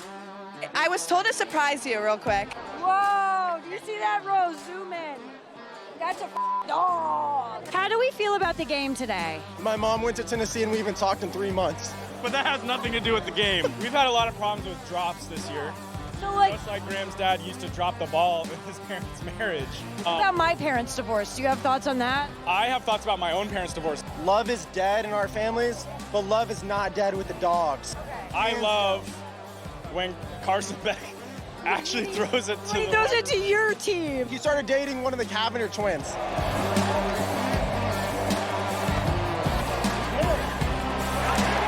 Carson Beck sucks. He's dating a supermodel and has a Lamborghini. He has too much money. He doesn't care anymore. That's his problem. Grow a pair of nuts. Public enemy number 1 right now. Just maybe throw it to our team. He needs to stop spending so much time with that Miami girl. We hate Miami. Is that a collective? We all hate Miami? Football's a team game. 22 people. He's one of them. I don't give a how he plays. Raise your hand if they should break up. If we lose tonight, cut ties. I don't think you should break up with her, but maybe like put it to the side. Going back for her 5th, 6th year at Miami, so put it on pause for a second. Let's secure it. Let's secure the bag. What is the worst fan base you all have ever dealt with? Florida, they're jorts and they're tank tops. They're ridiculous. I mean, Tennessee, first of all, look at that guy. All right, they're a close second, okay? I've been barked at too many times today. Grown men barking at me. I don't know how to take it down here. I think the worst set of fans I've dealt with is Alabama. They have too many chants. I'm like, la, la, la, la, la. Narrow it down to 1. Worst fan base I've ever seen is Travis Scott fans. Okay, yeah, that's not 100% what I was looking for, but sure. Do you ever feel ridiculous as a Georgia fan when you bark, or no? Oh, no, I have no regret barking at any individual. I feel silly when other people are barking at me. You know, when it's other teams and like, woo, I'm like, this is what I'm used to. If you had to guess who Dan Le Batard is, who would be your guess? First thing I think of is Dr. Seuss. Okay, that's a good, sure. A wacky scientist. I see the clips. I see the clips all the time. What's my name? I don't know. Damn, that's all right.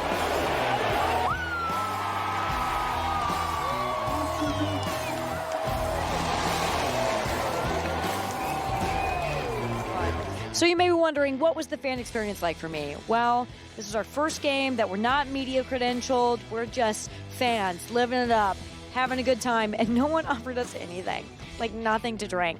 So, still fun though. Still a good time. And this trip was brought to you by Game Time.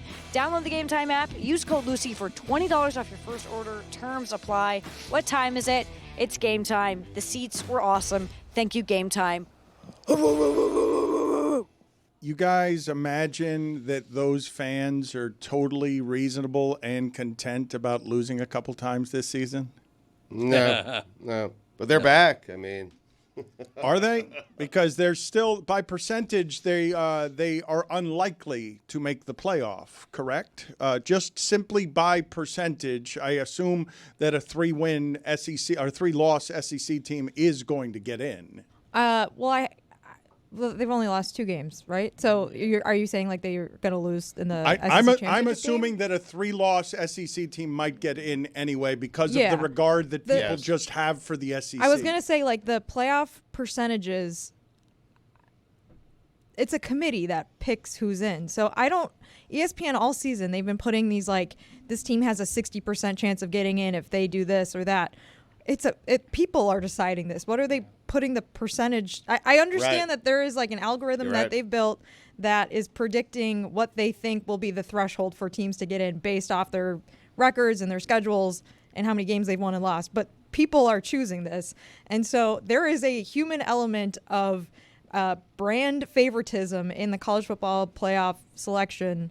We obviously saw it last year when Alabama got in over Florida State after Florida State's quarterback got hurt. But I don't understand how you can put a percentage on that. Well, I don't either because I don't know what the algorithm is that they're using. And I assume that what they're doing with strength of schedule and everything else is giving you as many metrics as they can that are going to be put in front of the committee. And then the committee will decide with all that data. But the thing that I wanted to ask you guys, because in this room and I think throughout America, you have 2 different kinds of people when it comes to this sport, which is, yes, I'm interested. I enjoy it every week. And tell me who's going to be playing at the end. I'll argue about it then. And those people think the SEC is simply what it's always been. And then there are the people who are really in the weeds on watching everything that's happening every weekend, analyzing it, deconstructing the numbers of it. And those people continue to tell me that the people who aren't watching with the same dedication are appraising the SEC in a way that's more favorable than the SEC actually is when you watch the games played. The people who think they're more informed are telling you at every turn that the SEC isn't what you think it is. They can go to hell, okay? I don't care what they think, what they want. I want the matchups that I want. I want big brands in the college football playoff. I want Mississippi. I want Alabama. I want Tennessee. I want Georgia. I want Texas. I want Texas A&M. Mississippi a big brand? It's an SEC team. Like, I take them over. That's a big. So then all of the SEC teams are a big brand if Mississippi's a big brand. I mean, for the most part, I'm leaving out LSU. But I want the biggest teams and the biggest brands in the college football playoff. That's what I want. What anyone else wants, that's up to them. But I'm telling you what I want, Dan. I want to see matchups that we rarely see in a postseason environment in college football. You're emblematic of the problem in the media, which is they're name brands because they've been around. It's the whole system is gamed for people to put out rankings at the beginning of the year and refuse to capitulate on them being wrong at the beginning of the year. And most people are working from it as the SEC is the best conference in America. I'll concede, I think it is the best conference in America, but I think it can simultaneously be the best conference in America and overrated according to its present day reputation, which was built on the 2010s when they were running everything and playing a totally different sport and having a full monopoly over it. Look, the ACC straight up has a chance to be better than 500 head-to-head against the SEC this year. The SEC has had plenty of bad losses, but for whatever reason, a loss inside the SEC with voters is considered a better loss than a loss inside a conference in other divisions. I am curious, though, what your thoughts are on what Lane Kiffin volunteered, which is there's this general notion amongst coaches, which is we don't want to make the SEC championship game. We can lose that SEC championship game, and it could maybe hurt us. Get the bye, too, is what he wants. He's like, I want the bye. Well, he's like, the risk of the bye doesn't outweigh potentially losing that because there is this fear. The source on the College Football Playoff Committee not penalizing you for making your conference championship game is just trust me, bro. Because if a team gets blown out in their conference title game, that is going to stay with you. These are humans making this decision. And here's another scenario in which it might actually hurt you making that conference championship game. An extra game. You shouldn't, in my mind, It shouldn't hurt you for making your conference championship game. That's an extra game that you play. But what if you suffer an injury? What if the Jordan Travis thing happens to you inside that conference championship game? The committee has already shown us that they will hold that against you. Well, as far as the conference college football playoff arguments have gone, it's gotten so toxic so quickly.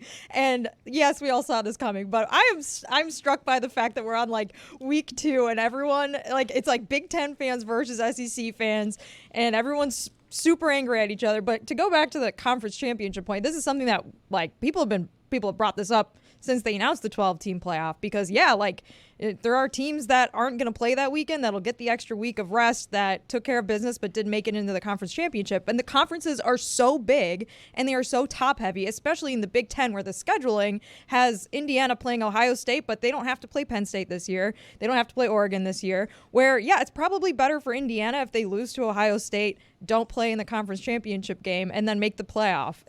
But they have to lose a close game to Ohio State. I don't think so. I think they do. If they get blown out, they're not getting in. I think that's subjective. But I think that's also, Indiana fans, if you tell them that, they're not going to be very happy with you for saying that, Stugotz, because they've won more of their games than the SEC teams that are going to get in over them. I think anybody can beat anybody that is going to be named to the college football playoff. I think it's wide open, and I think it's great.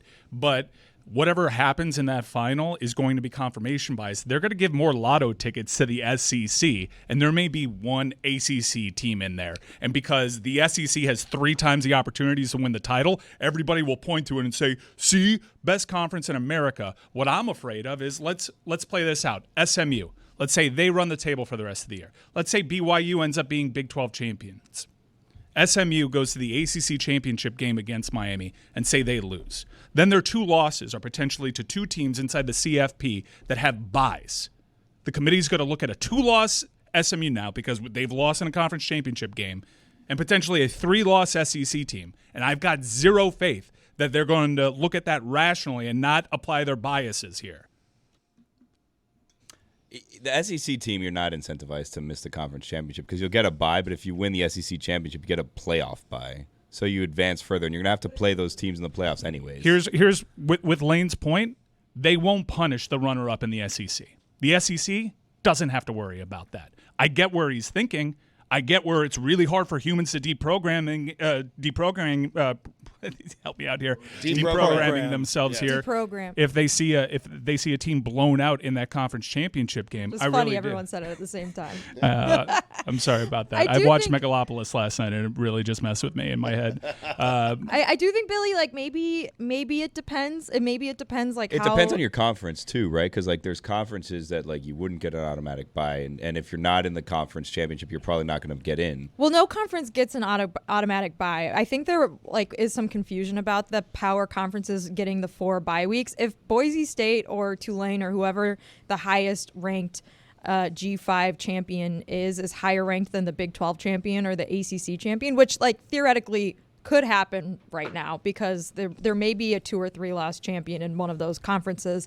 They could get the bye week, which I think would be just confusing for a lot of people that thought that was going to be the automatic, no, if you're the Big 12, you get BYU should get the bye week or whatever. So that's not necessarily the case. As everything changes and we get into a situation where there is both confusion and anger about things that are subjective, I will tell you that there are very few things in products that are consumed or in entertainment that will create this amount of anger toward the product without harming the product in any way or its consumption. Enhances it. Or its customer base. Yeah. Usually in any place that I'm selling you anything, if the customers are this unhappy with the imperfections in something, it affects sales. It affects the way that it's consumed.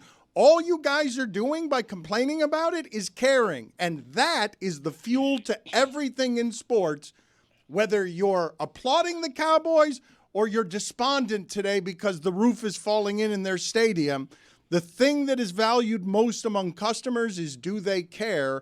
And all they show you when they complain about this is that they care more unreasonably about this than they do about almost anything else in their life when they care enough to complain. I think it's all going to work itself out, and that's what I constantly tell myself when I encounter these scenarios in which, like the SMU one, I think we can all see that happening. And I do think, while it may not be a real problem for the SEC, by making it all the way to your conference championship, I do think it'll affect teams from the Big 12 or the ACC. Well, this is where Jess is saying, how can you put a percentage on the algorithm if a human being's going to have to decide between I've got Georgia with 3 losses or I've got SMU with 2. Right. And a human being is going to make a made-for-television event of like, yeah, of course I want Georgia there. It's not even based on this year. It's based on the last 5 years. And I haven't thought about SMU since they were recruiting, Eric Dickerson with actual oil wells. Wow. They were offering him actual oil wells.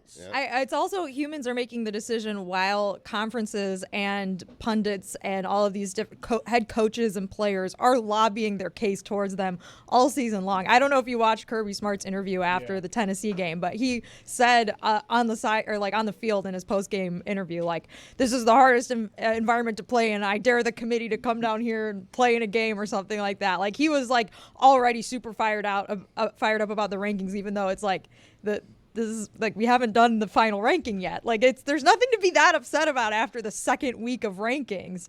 It's okay, Kirby. You guys beat Tennessee. You're going to be back in the top 12 now. Georgia never left. I mean, they're in the playoff. I'm guaranteeing it right now. They never left the playoff. I know they're on the outside looking in, but that was just to make us talk about it. Yes. I mean, they're fine. I agree with you. Yeah. I agree. Yeah. But you know what? The SEC does have a prejudice in its favor. It's earned that over the years, right? The brand name schools have a prejudice in their favor. They've earned that too. Sure. If your choice is Georgia or Tulane for the 12th spot in the playoff, it's obvious you're going to pick Georgia. You better take Georgia. Same with Miami. And right. Same with Miami. And they would do better TV But ratings. it is supposed to be merit-based. I thought one of the things we were trying to do with the imperfect measurements of how it is we arrive at a champion was for sports to be merit-based. I thought sports were supposed to be fairer than all other places. We could say life's not fair, but I thought sports were supposed to be fair. I think that's why we're always complaining about the officiating after every game that's played. Yes, 100%. I think this is the argument that a lot of fans are currently in the midst of, is that are we basing the top 12 off of what you've done this season, or are you basing the top 12 of what will produce the closest spreads for the opening round game? So, like, if you have Indiana in the playoff because they won 11 games or 12 games this season, but the spread when they play Georgia is 10.5 points. Well, they can't be a playoff team. And it's like, well, that's not what – I don't think that's why we have the committee there. I thought that the committee was to look at what teams have done. Now, again, like, the problem is there is uneven scheduling. The conferences are ginormous. You're not typically playing the best team in your conference every year. But, I mean – that's why there are 12 people supposedly to try to like balance these things out and make the best choices. And we will find out if they can do that or not this year. The mega conferences going without divisions have really complicated things, because it seems like this is going to be a problem going forward. Is you're going to have multiple teams gunning for a conference championship game that aren't going to have the space in their schedules to play one another. And without divisions, you're not legislating that. So it's a bit of a pickle. So it hasn't happened yet, but I think I'm already ready for this to go back to just 2 teams.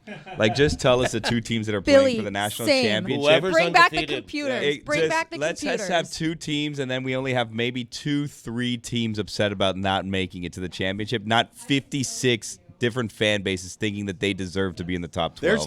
There really isn't a lot like this, where in boxing, gymnastics, the voting is subjective. It's not quite as clean as the scoreboard is the fact teller. And so this one is just going to be an eternal anger among sports fans that people who want it to be fair and merit-based are always going to lose to, hey, it's a made-for-TV entertainment thing. Like, it's made to make the customer happy.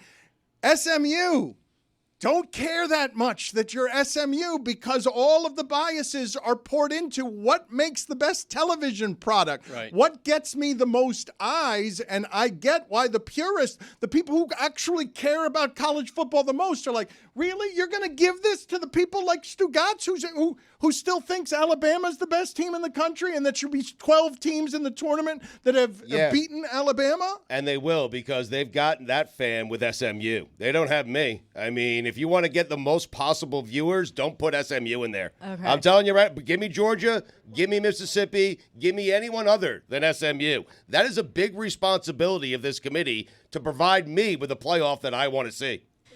Well, if you watch an SMU game, you'd probably be like, "Oh, this offense is pretty exciting to watch. Quarterback's pretty fun." But anyways, SMU. My thing about college football is that there's 134 teams in FBS. 128 of them, say, give or take a few, realistically probably can't win a national championship. And we put especially with the expanded playoff, we are putting so much emphasis on postseason and the national championship. And as a college football fan, for my whole life, the best thing about college football has not been who's going to win the national championship at the end of the year. The best thing about college football is the rivalries, is tailgating, is watching, players on your team get better over a season, watching, games with your friends. Like, it's all of the things that make college football separate and distinct from the NFL, where the purpose of the NFL season is who is going to win the Super Bowl. It is the biggest TV event in the world.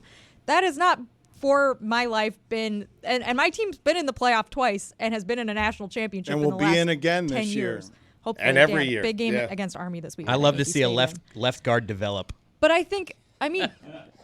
if you like football, it's fun to see a player that your coach recruited as a freshman come in and get really. Notre Dame's seen it with Xavier Watts. This is a totally random example, but he got recruited as a wide receiver, switched over to safety, won the Bronco Nagurski Award last year, came back, and he's having an insane season as the defending best defender. Do you not see the distinction between the way you care here, though, and the way Chris does? Because Chris is really with how Stu cares, because he's a Northeasterner that doesn't know really. And I'm not saying I'm What right. does that have to do Excuse me, with it, you don't though? know about college football. No, but I know what I want to see. That's but what I you want know. to see is antiquated. It's built on this media machine that just rewards it. You want to go back to 2 playoff teams? No, thank you, because I know what conferences those teams are going to be coming from. Mike, what I'm saying benefits Miami. It benefits Notre Dame. Yes. Those are the teams I want to see in the playoff. Not as much. Not as much. Miami would benefit a lot more if they were in the Big Ten or in the SEC. Miami does have a brand awareness to it that SMU doesn't, because they're pretty much the same team this year.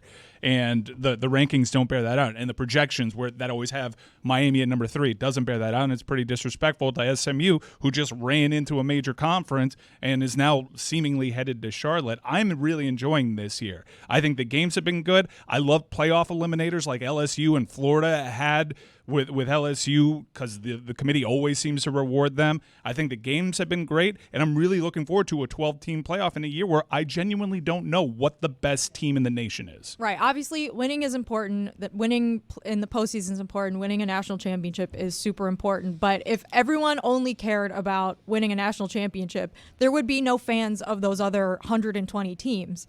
And those people exist. They appreciate and enjoy the sport. And so the hyper emphasis on just who is favored to win in round 1 of the college football playoff, I think, has taken away a little bit from how fun and exciting the regular season matchups between those other teams are. Now, I think it's great that we're paying more attention to the G5 schools like Tulane and Navy this past weekend, because that was a American Conference championship decider, and Tulane smoked Navy like 35-0, and Navy's quarterback got hurt. And I like that that's part of the national conversation now, because Tulane's going to have to play Army in the conference, and it's possible if Army beats Notre Dame this weekend, they could end up in the playoff, which is insane. But I think from an argument standpoint, it has been frustrating that it's turned into a sort of like, who's got the biggest brand? I just want to see North Carolina, Kansas, Duke, and UConn in the Final Four conversation after 2 weeks of playoff shows.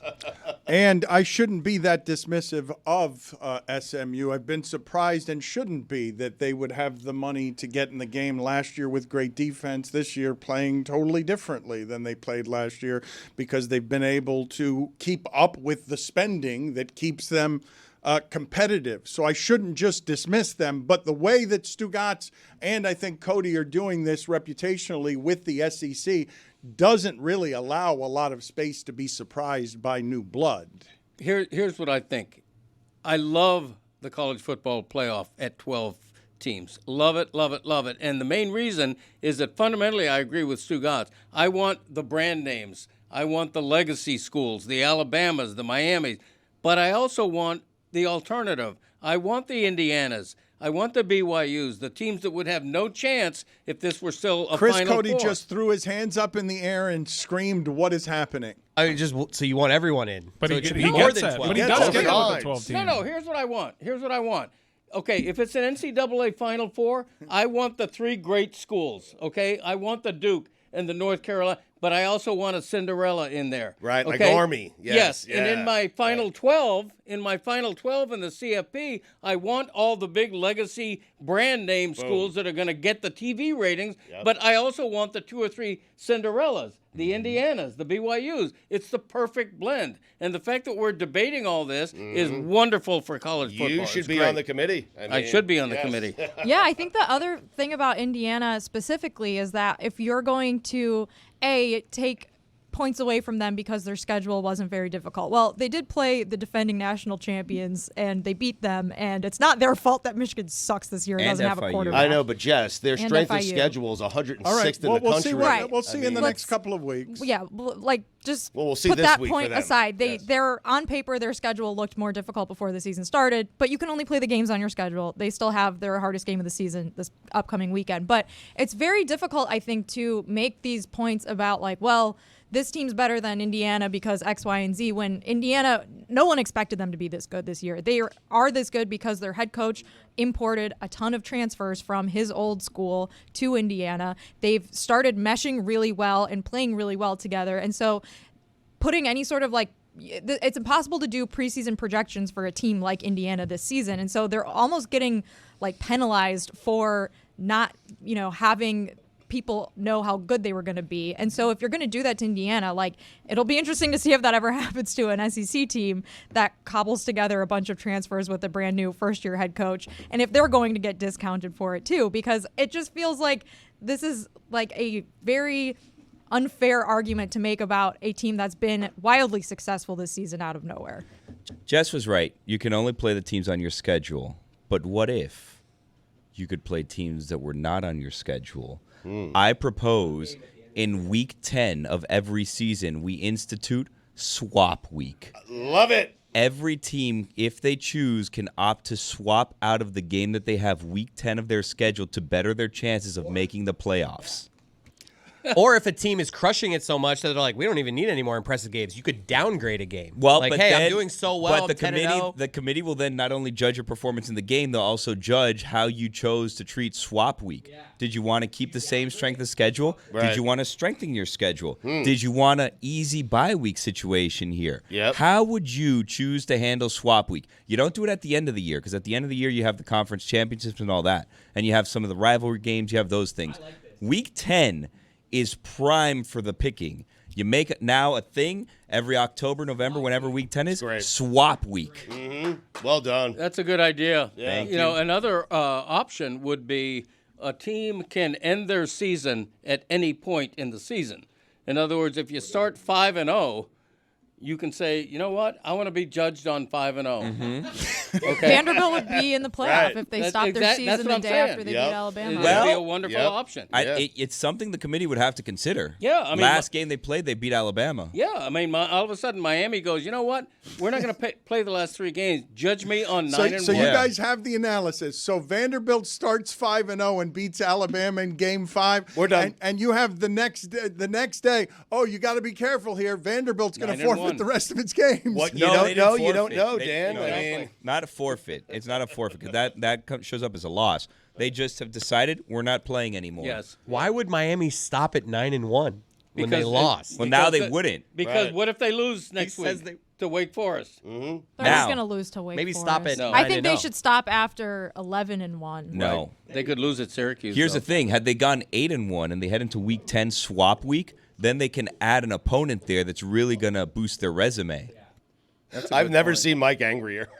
Well, because this you guys, is helping resumes. Because listen to what's happened. There is okay? no light behind his eyes. It's not merely that we've done 20 minutes of straight sports radio. It's not just that. It's also Swap week, though, that Greg Cote in the middle of it, I'm pretty sure just advocated for make all the teams play at the same time. Everybody in there, throw everybody in the playoff, all 20 teams that I care about, and have them all collide into each other with Army and Navy there, shoot off a couple of cannons, see if Cinderella runs out of there, throw a slipper in there, and just make it, just thank you. Thank you. Okay. That's a quicker way of saying it, Roy. Never said that, but You're welcome. But that's what he wants. Okay. That's all he wants is just give me a big college football gumbo and allow me to drink all day and eat poorly all day and just throw all the teams in there. Throw BYU in there, throw SMU in there with 2 losses. Let's just throw everything in the gumbo. You know what I do want? I want schools to stop using their acronyms, their initials. I'm down on the SMUs, the UCFs, the BYUs, LSU. LSU. Whatever happened to Brigham Young? Yeah. Bring him back. You're right. Well, it's BYU. Well, he's dead. Yeah. Right, that's what I'm saying. Bring him Young. It's Southern Methodist. Come Bring on. him back. What are you, the Attorney General?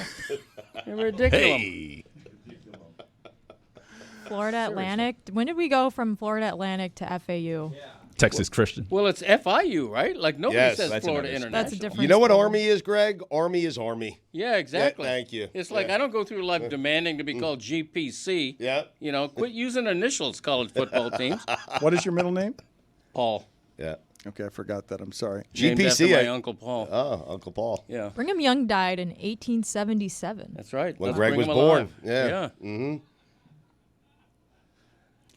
I have in front of me, Field Yates is saying that Stugotz's book is, according to Field Yates on Twitter, this is what he writes, some are calling it the greatest book ever written. Stugotz is a literary genius, a modern-day Shakespeare. Dianna Russini writes, and this is where she's exposing the grift, hey, Field, he sent me one of those books, too, because Field put up a picture with your book, Stugotz's personal record book.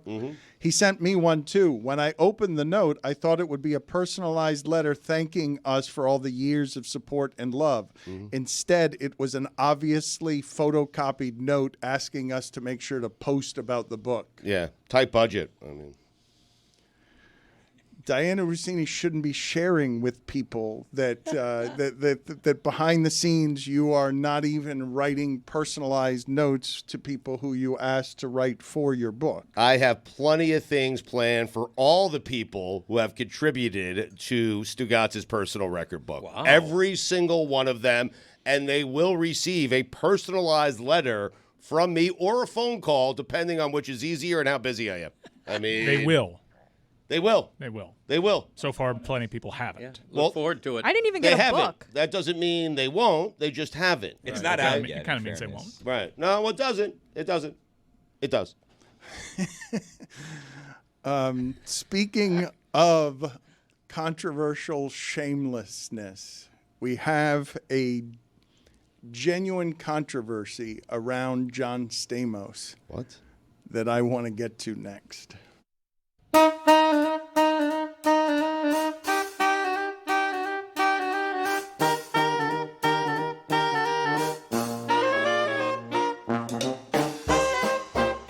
That's right. It's time for Against the Spread. Yeah. And it's brought to you by our friends at DraftKings. Stay tuned because you'll hear all about DraftKings and all it has to offer throughout the show. DraftKings, the crown is yours. Roy, kick us off. NHL tonight, the Panthers are at the Jets. The Panthers coming off of a big win against Winnipeg, but they don't do well in Winnipeg. So in the last 7 games, following a win, they have lost the last 7 games in Winnipeg. Following a win, they have failed to cover the puck line in 5 straight games in Winnipeg. But Sam Reinhart is on a 10-game point streak, and Alexander Barkov is on an 8-game point streak. But despite that, I'm going to have to go with the Winnipeg Jets, -1.5 against the spread. I don't even like that. By blowout. Wow. He's no homer. Going to college football this weekend. I love this Colorado-Kansas game. I think it's going to be a great game. Kansas is playing real well. Yeah. Jalen Daniels figured out how to play the position again. He was really struggling at the early part of the year. They just won in midnight in Provo. You don't do that in a midnight game. That's not something that you do. It's a really close line. It's 2.5, and I'm going to take the home doggy. They've been really good to me the last 2 weeks, being a 2-unit. Put the town on alert play, and I'm going right back to that well. And against the spread. Billy, what do you got? Usually doesn't end with well. I mean, Yeah. I'm going to go with the Tampa Bay Buccaneers -5 at the New York Giants this week. Tommy DeVito is going to be starting. We just had his agent on. However, I don't know. I don't think that he's going to be taking down Baker Mayfield. I don't know who the hell's catching the ball for Baker right now except Auden out there. But besides him, I don't know who's on this team. But he finds a way to get it done, Dan. All right, good analysis. No, he does. I don't know who's on the team. Yeah. I thought Billy's was all we needed to hear. Excellent. Honestly. Yeah. Mike Evans is out there. All right. No, it's good analysis. I think Baker is out He there. doesn't know who's on that team either. Hey, I'll tell you what. You can criticize it if you will.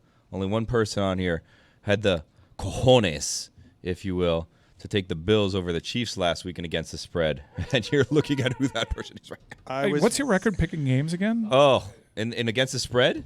I mean, I'm the defending champion. I won last year when we did against the spread. No, I'm but I still mean the prize is GBF coming. thing. Yeah. Well, Billy's big board. Last night he was 1-2. 1-2, yeah. So 30-16 on the season. That's really good. Yeah. That's your. It's an off week. Look at Dan. I He's trying to poo-poo apologize. that. Yeah. This guy's. When he speaks on games, you should listen. Yep. Thanks. He's getting 2/3 of his games right. He just happened to be 1-2 last night when we apply pressure and lights on him that he doesn't want because he cares about this very deeply and he doesn't want too much attention to be paid for this because it puts pressure on him. It should be pointed out, by the way, just going back to last segment, Vanderbilt did not start the season 5-0. They lost to Georgia State. I was using a hypothetical. What? An SEC team lost to Georgia State? I also want to say It was a hypothetical, Stugotz. pressure births diamonds. What? So it's not pressure that I'm afraid of. It's just an under the weather week. It happens. It happens. By the It way, does happen. you know what I was thinking, gang, now that we're talking about it? I think if we're really going to try to get this swap week off the ground, week 10 of the season, you're going to need to opt into the swap by week 8. Ooh, I like that. Because I think that you need to let your intentions known whether you're swapping or not, and then you have kind of like a 2-week build-up on the situation. And people were asking me out there in the commissary, Billy, how does it work? Do the top teams pick first? What do you do here if you want to be a spoiler, whatever? You know what I said? Backroom deals. That's how swap week works. You don't know what's going to happen until they just reveal it to you on an ESPN special, of course. That's a great idea. This is almost what happened during COVID. Remember, there were like some all the games kept getting canceled. There were some last-minute games that needed to get played. There was that crazy Coastal Carolina game that happened like at the last minute. It was kind of like that, Billy. Love a good backroom deal. Put it on the poll, please, Juju, at Le Batard Show. Do you love a good backroom deal? That's the only kind that's being made right now in order to dismantle our entire government and all of America. Ron Magill joins us now to talk about the animals. Always delighted to see his happy face. You can get Pride of a Lion, the book that he did with Greg Cote. It is still available. It is selling very well. It is a bestseller. So, too, is Greg Cote's Back in My Day. And so, too, is Stugotz's book, Stugotz's personal record book that you could still get at StugotzBook.com. Ron Magill joins us now, and I want to show you a video to start here because termites and ants work interestingly as teammates. And we have a wall of soldiers here with termites and ants that we are showing you here. The wall of ants is protecting the other ants here from any kind of attack. How this is just normal teamwork behavior from ants and termites, Ron?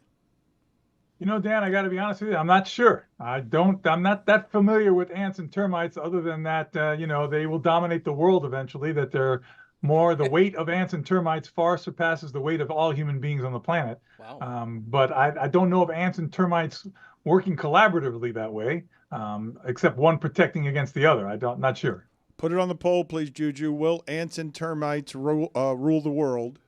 Ron, have you read the book An Immense World by Ed Young? I have not, but I've heard about it. Okay, I started. It seems like something that you would be into. But if there was any animal sense that you could have, like sensory trait that you could have, what would it be?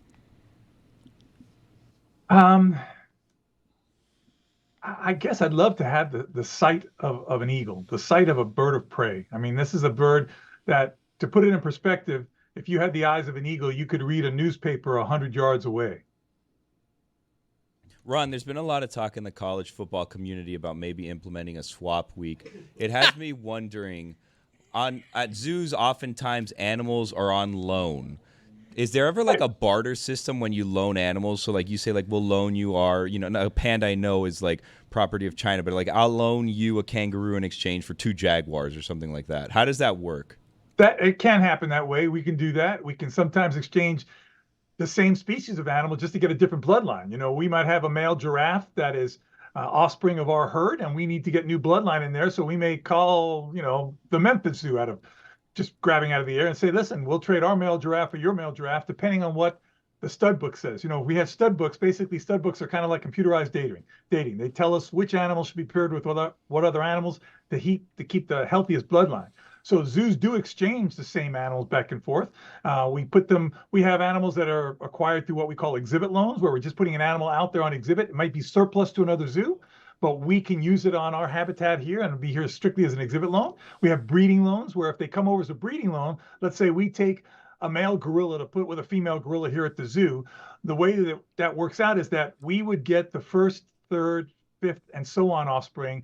The loaning zoo would own the second, fourth, and sixth offspring. You divide the offspring that way, and then they could use those offspring as collateral to trade for other animals. But basically, the overwhelming majority of all the animals you see in zoos today are animals that are born in zoos, and they're exchanged back and forth to maintain the healthiest genetic bloodlines for that captive population. So zoos are like rosters. Like, who do you look around? What's a roster another zoo you look at and you say, that's a damn good roster they got over there. I want to make a deal with them.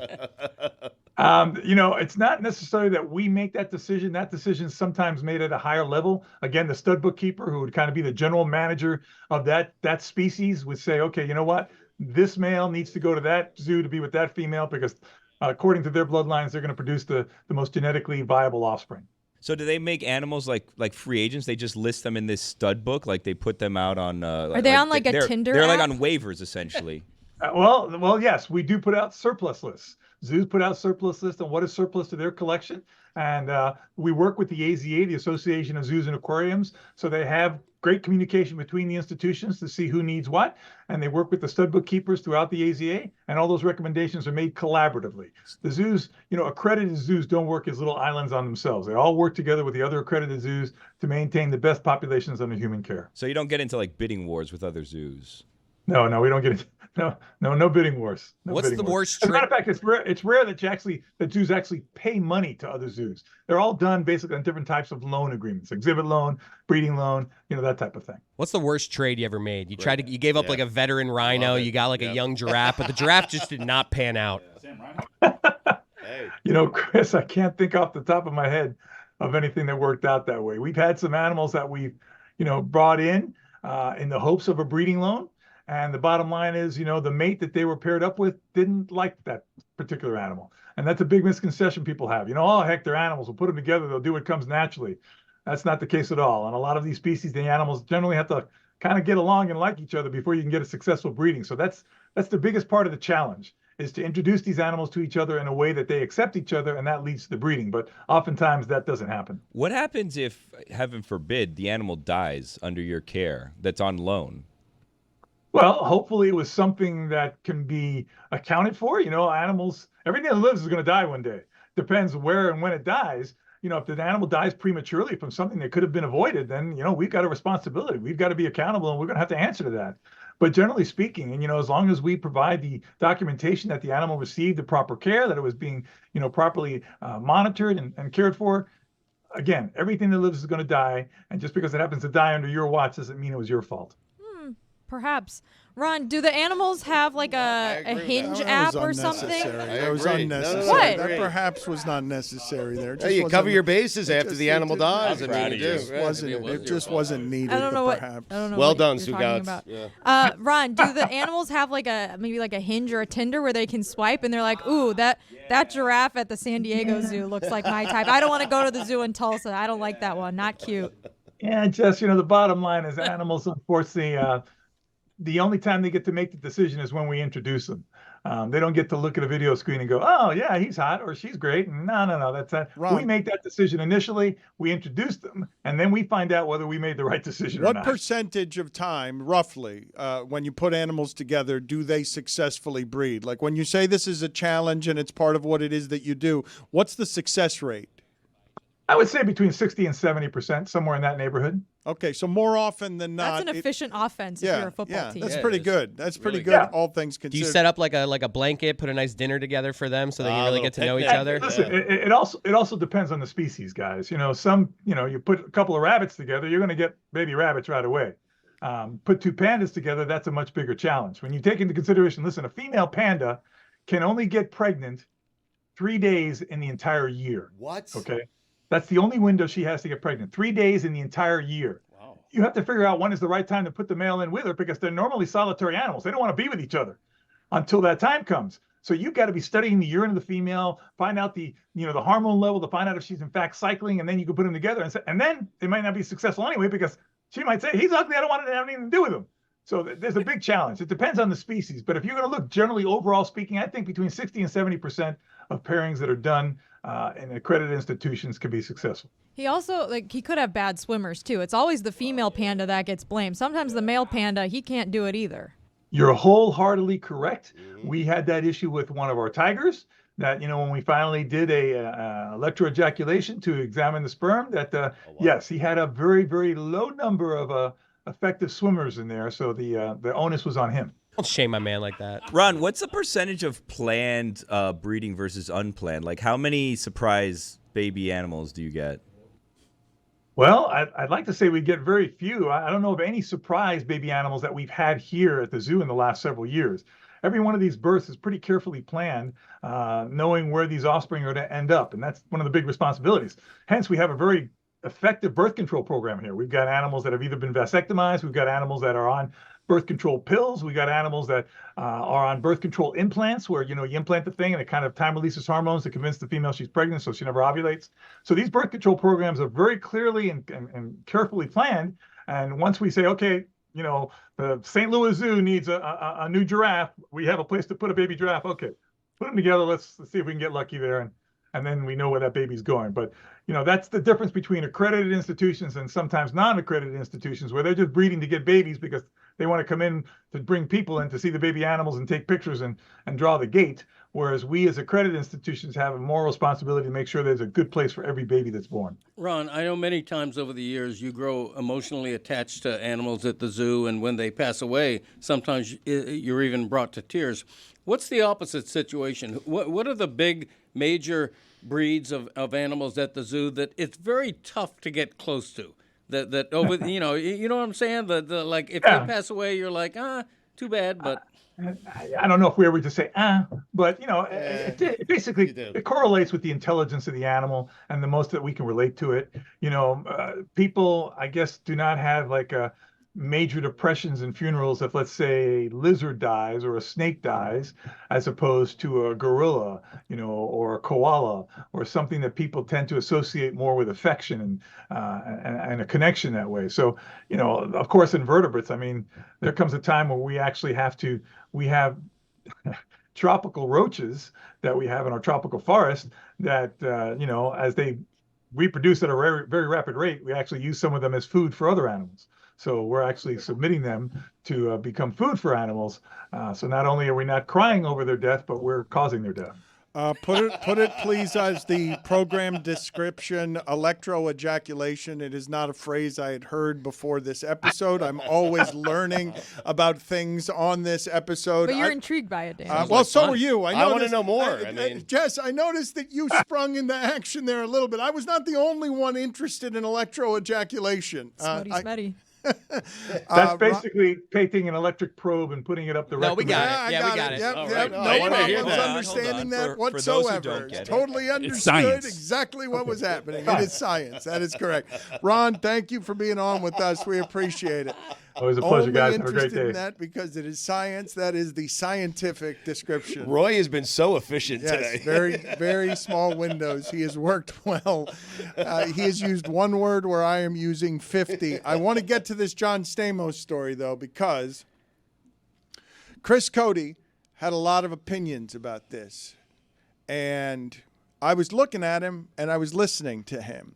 And he slowly was winning me over. And then I went and checked the internet and realized that most people were with Chris Cote on this, and John Stamos, who was trying to do something nice for his friend, Dave Coulier, who has stage 3 cancer and is fighting. He announced this on morning television a couple of weeks ago, and I remember a whole lot of people had a very strong reaction to this because I know this has happened a lot recently where we've lost a lot of people that mean something emotionally to you, even though you don't totally know them. And this couple of people, John Stamos and Dave Coulier, represent a time and a place and a nostalgia and a childhood. And I was discovering entertainment with these people.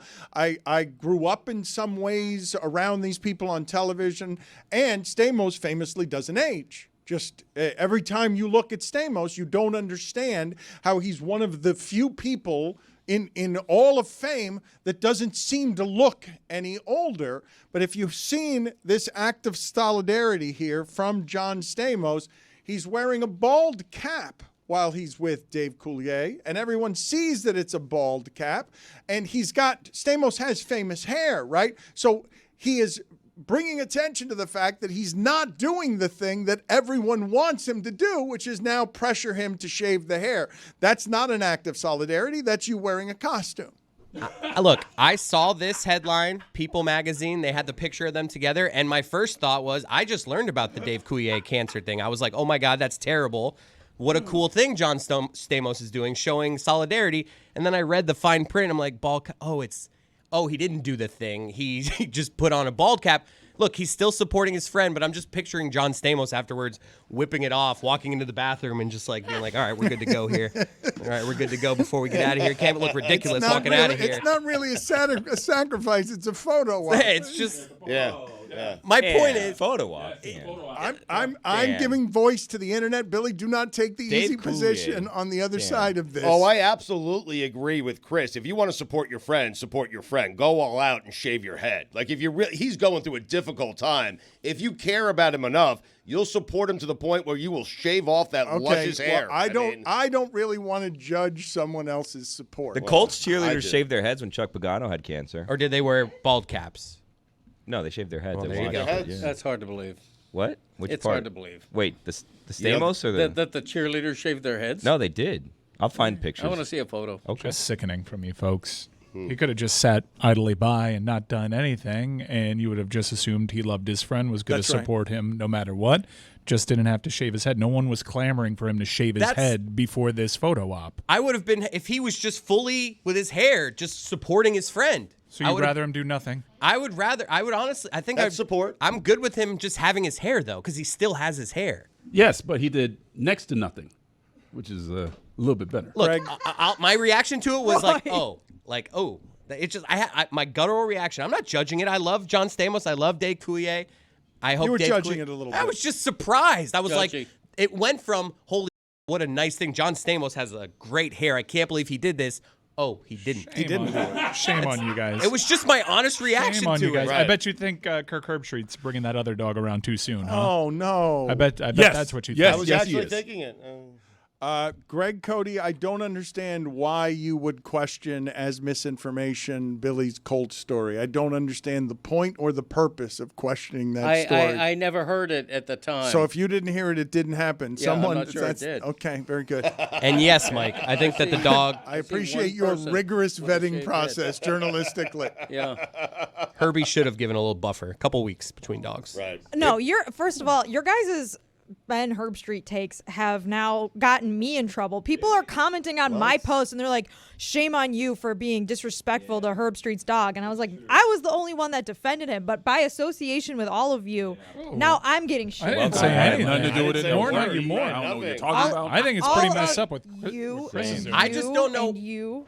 I just don't know why that other dog couldn't have come with him previously. It was like that dog was like in the minor leagues. Because then you guys would have been like, oh, there's 2 dogs. I just love the idea of, I got a second dog at home. Looks just like this dog. He's waiting. Waiting to get called up. He's not ready for that private jet yet. He's almost there. Come here, buddy. You almost ready? You almost ready? So you have Stamos immediately leaving the photo op, just whipping off the skull cap and shaking his hair out like in a shampoo commercial. And making sure that it looks perfect before he goes back out into public. Mm-hmm. Can I be the one person in the room who defends John Stamos here? No. I'm sorry. No, you're not, because I defend John Same, Stamos because he's you showing could be the support. one person in this room, along with me. Right. Gestures count, right? Whatever happened to the phrase, it's the thought that counts. He had a very nice thought on how to support. Yeah, but the thought did make us think that he had shaved a famous bit of hair. Like he thought, sold us a bill of goods. No, he didn't. If you saw the original post on his Instagram, he said, I donned a bald cap and I touched up my Photoshop skills. He never once tried to pretend like he actually shaved his head. Mike, can you please help me looking up the bill of goods? Because that sounds, I've always thought that's a receipt, the bill of goods. And so when someone sells you a bill of goods, does it mean that they're just selling you the cost of something versus the actual goods? The expression, because I don't believe John Stamos sold us a bill of goods, but he did plant the thought that he himself had shaved his head in solidarity, and he didn't, in fact, shave his head.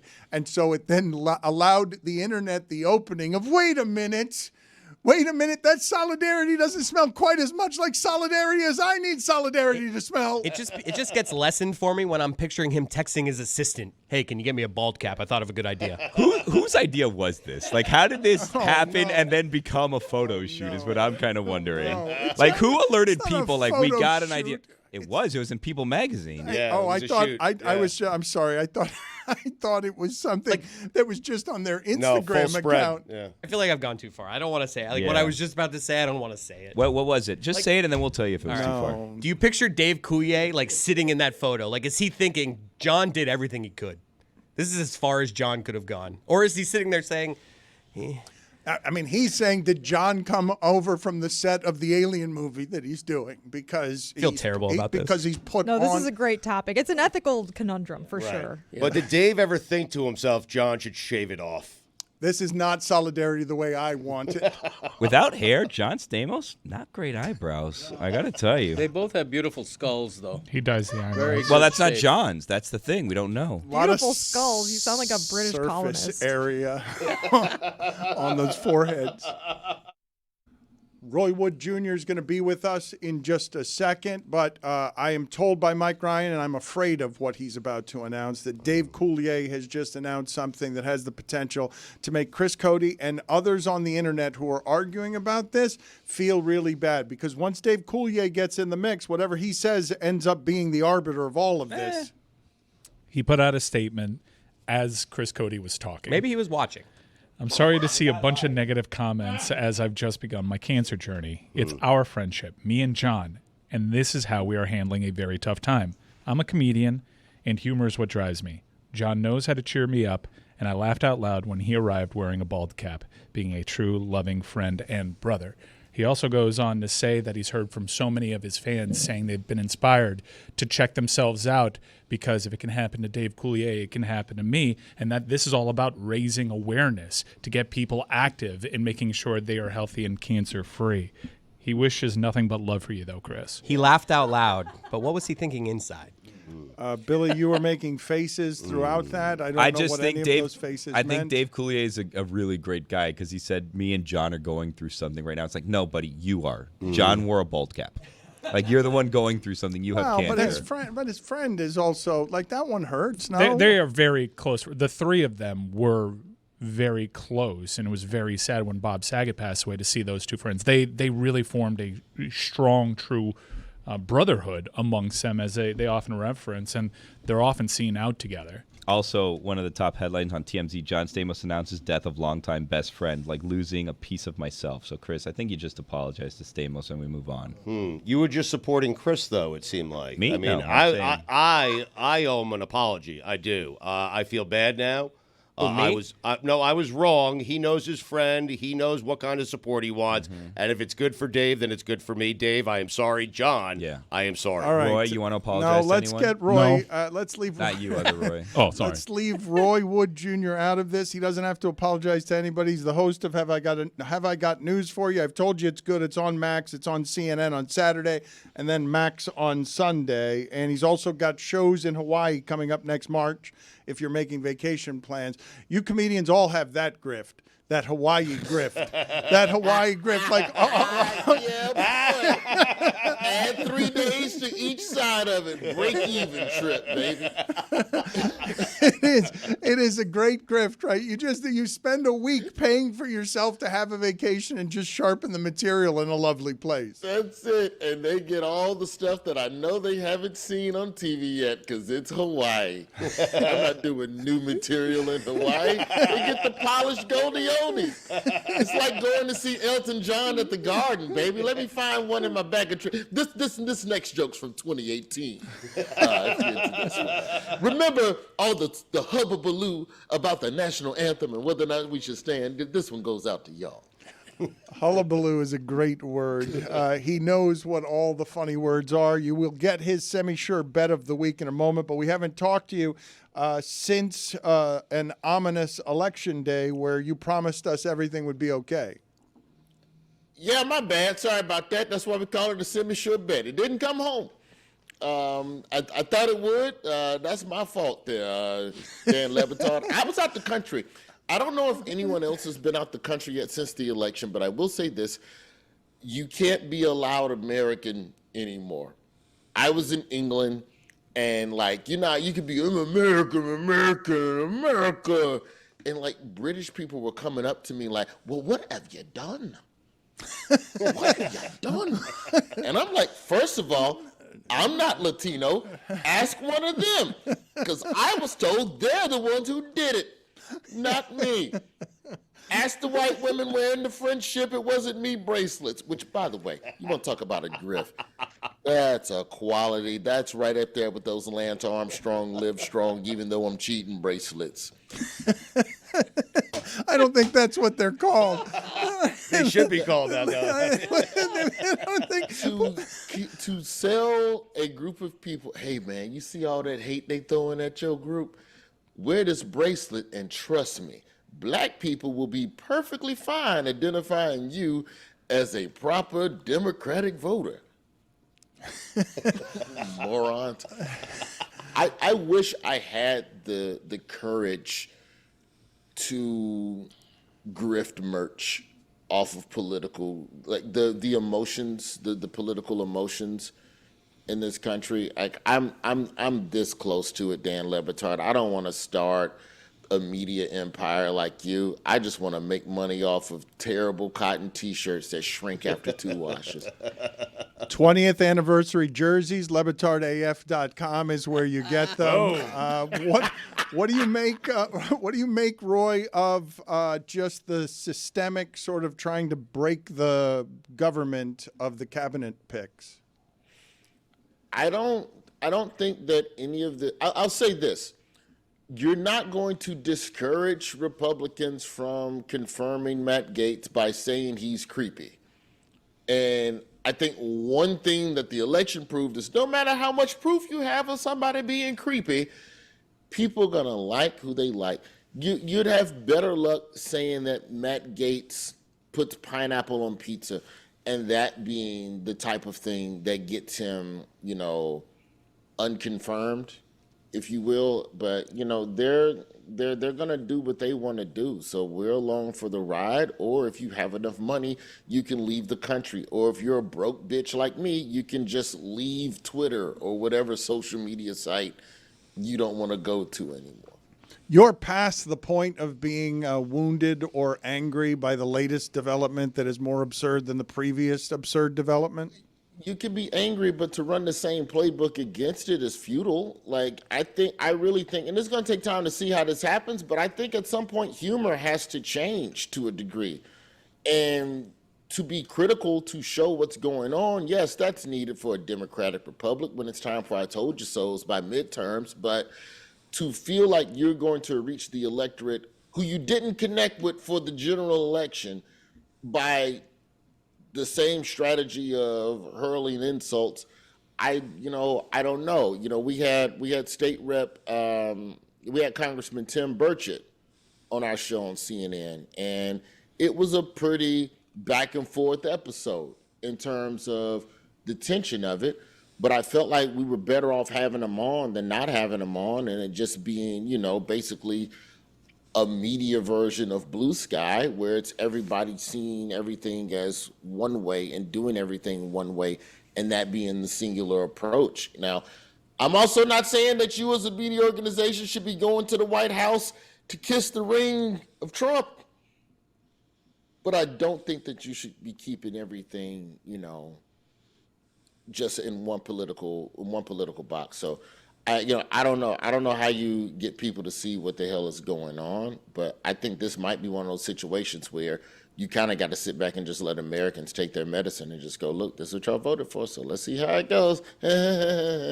The name of his show is Have I Got News For You? It's excellent, and it's a news quiz. It's very easy to watch, fun to watch. CNN Saturdays, 9 p.m. Eastern, and it streams Sunday on Max. Yes, Roy?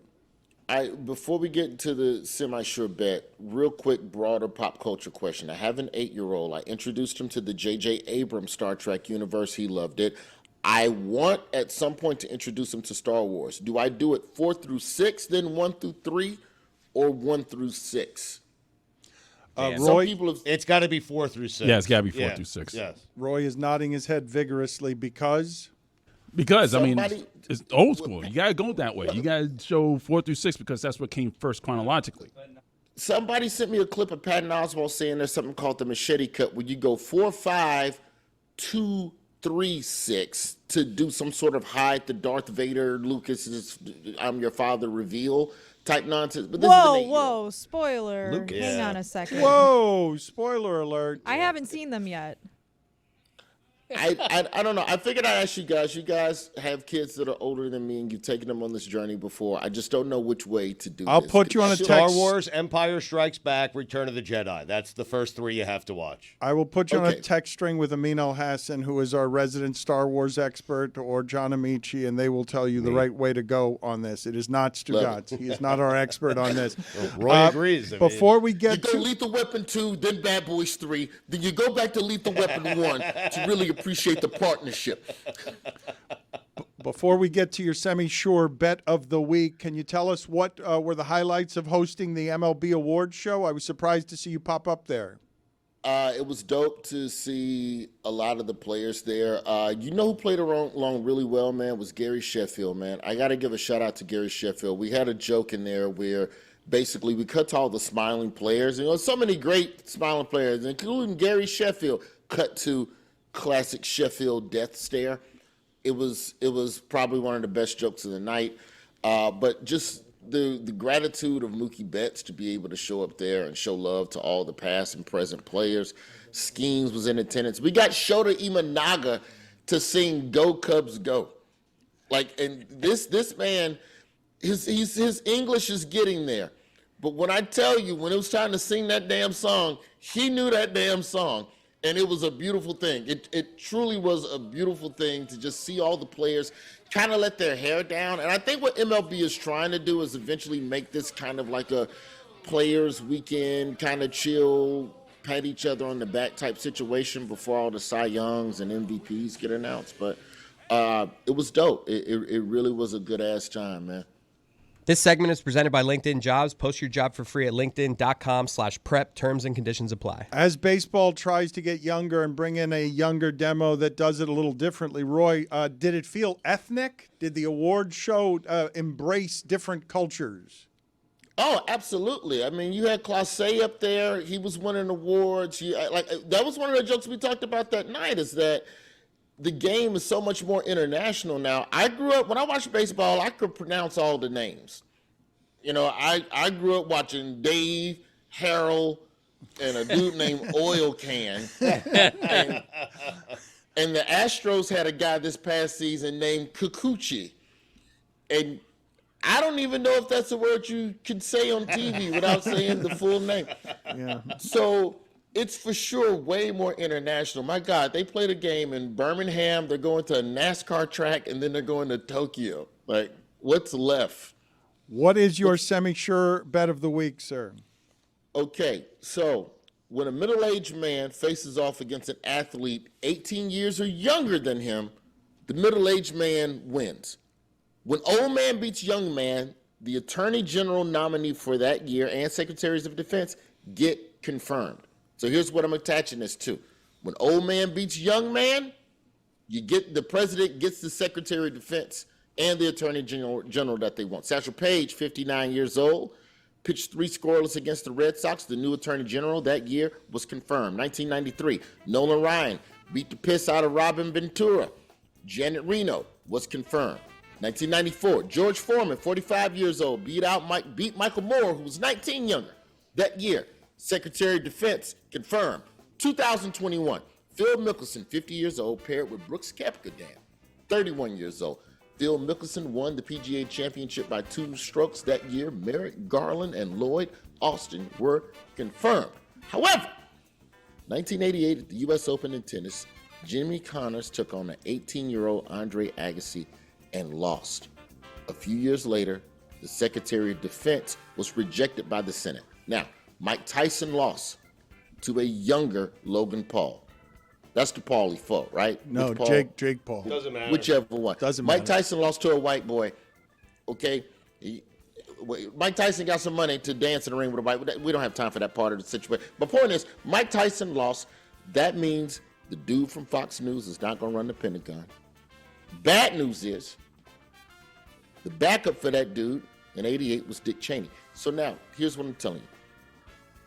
Because we're not going to get the defense secretary confirmed, you're going to get Hulk Hogan as your next defense secretary. Put everything you own on that right now. Okay. That is my semi-sure bet of the week, and you have Jake Paul. All right, put it on the poll, Juju. Are you okay with Hulk Hogan as the Secretary of Defense? I think I would be. Roy, thank you for being on with us. Have I got news for you? It's a very good show. It's on CNN Saturdays, 9 p.m. Eastern, and Sundays on Max. Greg Cote is getting restless. He still has to suffer a punishment from getting that so wrong earlier in the show. So we'll do that at the ending here of what it is that we're doing. Getting very, very restless. Very, very, very, very. Yeah, a lot of restlessness. He'll be gone shortly. People's sexiest man, Stugotz, is John Krasinski. How do we feel about that? Not too good. That's the sexiest man we have is him. Like, did Jason Kelce win it last year? This year, can we do better on sexy? Seriously. I mean, I think the issue is the timing of it. I don't think anyone's disputing that John Krasinski's a good-looking person. It's just, maybe he could have won it, when The Office was going on or something. Or it sounds like Greg Cote is disputing whether he's a good-looking person or not. I think he's a nice-looking man. He's an average to nice-looking guy. Yeah. I don't look at and believe me, when I see a good-looking man, I'm like, wow, that's a handsome man. I do believe you. But when I see John Krasinski, he's funny. He's got kind of a lopsided grin. Funny is sexy. Funny is sexy. Yeah, he's not unattractive. I just don't look at him and say, wow. He's got some range. He could play like the Office guy where he's just kind of like a normal guy. He's Jack Ryan. I mean, he's got some range. People are really outraged about this, though. Not People Magazine. People Magazine did this. Other people that aren't people are mad about this. They're saying that this is the worst, sexiest man ever since Blake Shelton won it, which was also a very controversial choice. Who is the universally worst, sexiest man ever? Is her? Because there have been controversial choices before. I feel like People Magazine has on occasion done it to be to be provocative because they want sexy to be totally subjective and people to argue about it the way that they argue about the college football committee. I think more so people not liking John Krasinski, people thought this was Glenn Powell's year. It was. And that's, I think, what a lot of the internet is saying, like how it's so obvious what the choice was this year. Whose year? Did you see Twisters? No. Glenn Powell? Did you see? Was it Anything But You? The rom-com with Sydney Sweeney. Never heard of it. Hitman? No. Chris is right. I think that's the outrage. Is that he was Glenn in- Powell? I mean, he is a star. He was in Top Gun Maverick. Yep. Greg Powell? What's his name? Former Secretary of State. No, we can only say You've it. never seen Glenn Powell? We said it clear. Glenn Powell? No. Well, very clearly you've never seen him because you'd remember. Greg, get out of here. Just Yeah, I gotta go anyway. Just but get out of here. Glenn Just get Powell. out of here. Guy's hot as Great shit. 2 days. Greg. It's not Glenn Powell. I don't know why you keep calling him. No, it is Glenn Powell. Greg It is Powell. Glenn. Yeah, it is. That's a fine, by the way. Yeah.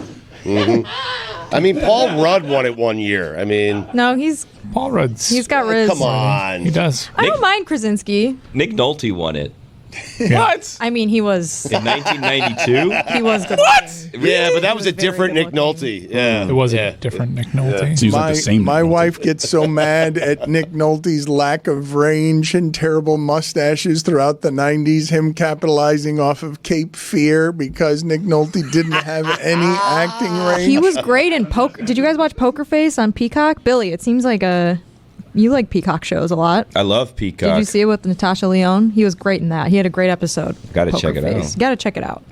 I don't know. I don't mind Krasinski. It's just I'm with Chris. It feels like kind of random. Maybe in 2008 this would have been a very unanimous choice. Patrick Dempsey won it last year. Yeah. Like a decade later than maybe he could have. Do people's publicists reach out to people to get the people on the cover of People? They have to, right? Provided that the people have lobby? something to It's promote. it's never been a random person in Arkansas. So like obviously there's something going on here. Call people's That's a great people. point. I used to work with People's People. They shared an office with us at Sports Illustrated. I think an older Patrick Dempsey happens to be better looking than the younger Patrick Dempsey. How about that? I think But he Patrick was Dempsey beefcake as a young man. But like Grey's season 2, it's like, whoa. Yeah. Is that what it was? Oh, it's Yeah. both of those. Yeah, like It's that's the year to whoa. win. Not 2023. Is Grey's Anatomy still on? Yeah, right? Like it's Yeah. going to be on forever. He had a project to promote last year too. When it came out. What was it? I forget. It wasn't very meaningful. Patrick Dempsey hasn't had the same kind of fame now that he had 10 years ago when we were longing for him as a person on the cover of magazines, correct?